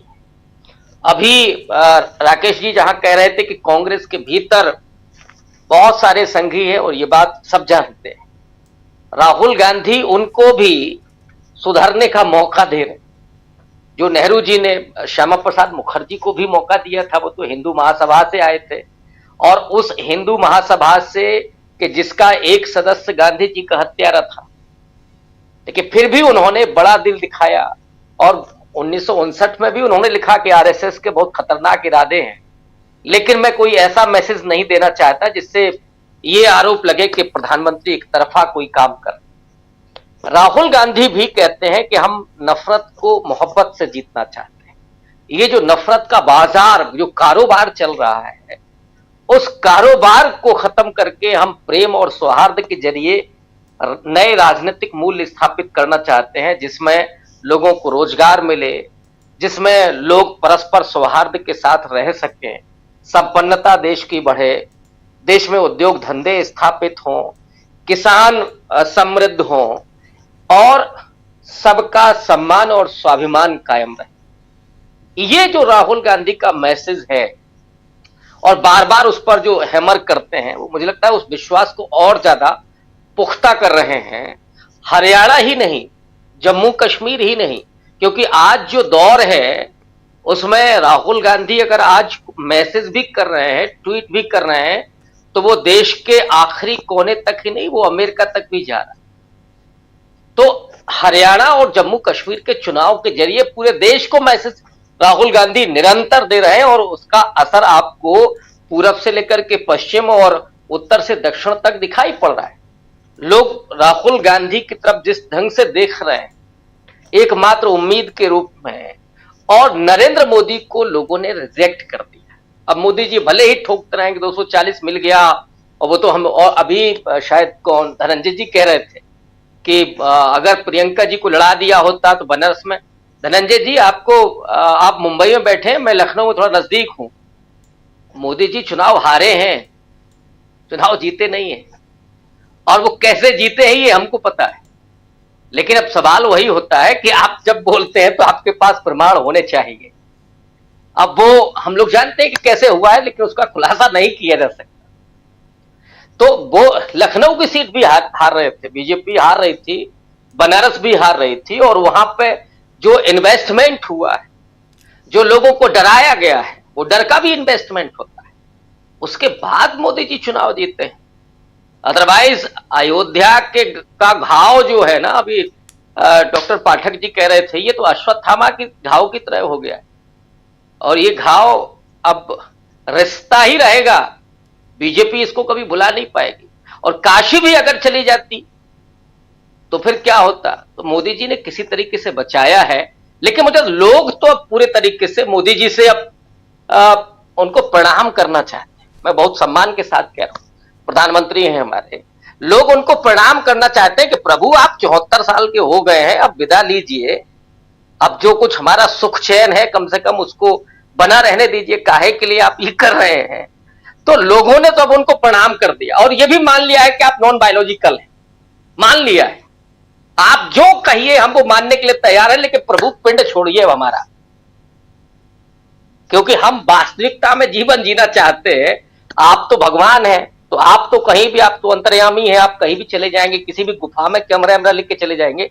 लेकिन इन किसानों का क्या होगा? 700 लोगों की शहादत के बाद भी आपका जी नहीं भरा, और कंगना जी को और आपने छोड़ दिया। ये जो परिस्थितियां हैं उसमें मुझे तो पूरे तरीके से लगता है कि राजनीति और देश और लोग बदल चुके हैं। अब वो ढिंडोरा रोज पीटा जा रहा है, और रोज अगर आप बजाएंगे तो कुछ तो होता रहेगा, कुछ तो दस्तक होती रहेगी। कुछ बचा नहीं है मोदी जी में। अब वो फटे हुए ढोल की तरह रोज बजते रहे, लेकिन सच्चाई है कि सुर निकल नहीं रहा है, और जब सुर नहीं निकलता है तो लोग सुनते नहीं है। आप कितनी भी लंबी तान व आलाप ले लीजिए, राहुल गांधी कैसे भी बोलते रहे, लोगों को पता है कि वो आदमी ईमानदार है। हो सकता है कि शब्द इधर का उधर हो जाए, लेकिन राहुल गांधी जो बात कह रहे हैं वो हमारे हित की बात कह रहे हैं। राजनीति में नागरिकों का हित सर्वोपरि है, लोगों का सम्मान सर्वोपरि है, लोगों के भीतर का विश्वास सर्वोपरि है, और राहुल गांधी को कोई डर नहीं है। आप कितनी भी गाड़ियां लेकर के चले तब भी एक आदमी से नहीं मिले, और एक बनारस में चप्पल फेंकी गई, आप अगली सीट से पिछली सीट पे आ गए मोदी जी। जिसने अपने घर में 2-2 लोगों को खोया हो, उसने जज्बा नहीं छोड़ा। वो इस देश के लिए पैदा हुआ, इस मिट्टी के लिए पैदा हुआ। ये जो जज्बा है राहुल गांधी का, यही पुख्ता करता है लोगों के भरोसे को। और इसलिए मैं कह रहा हूं, हरियाणा ही नहीं, ये पूरा देश राहुल गांधी के साथ, मैं पीछे भी नहीं कहूंगा। जब मैं कह रहा था ना कि एक अकेला नो, ये तो सामंती मानसिकता है। राहुल गांधी ने मेहनत की है और पूरे देश को साथ लेकर के चल रहे हैं। वो मिथुन के यहां जब दाढ़ी बनवाने जाते हैं तो भी भाई की तरह व्यवहार करते हैं।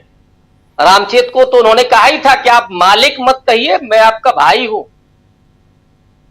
ये भरोसा देना मोदी जी के वश का नहीं है, ये सिर्फ और सिर्फ राहुल गांधी कर सकते हैं, और वो लोग उसको अप्रिशिएट करते हैं। जी राजीव जी, बिल्कुल।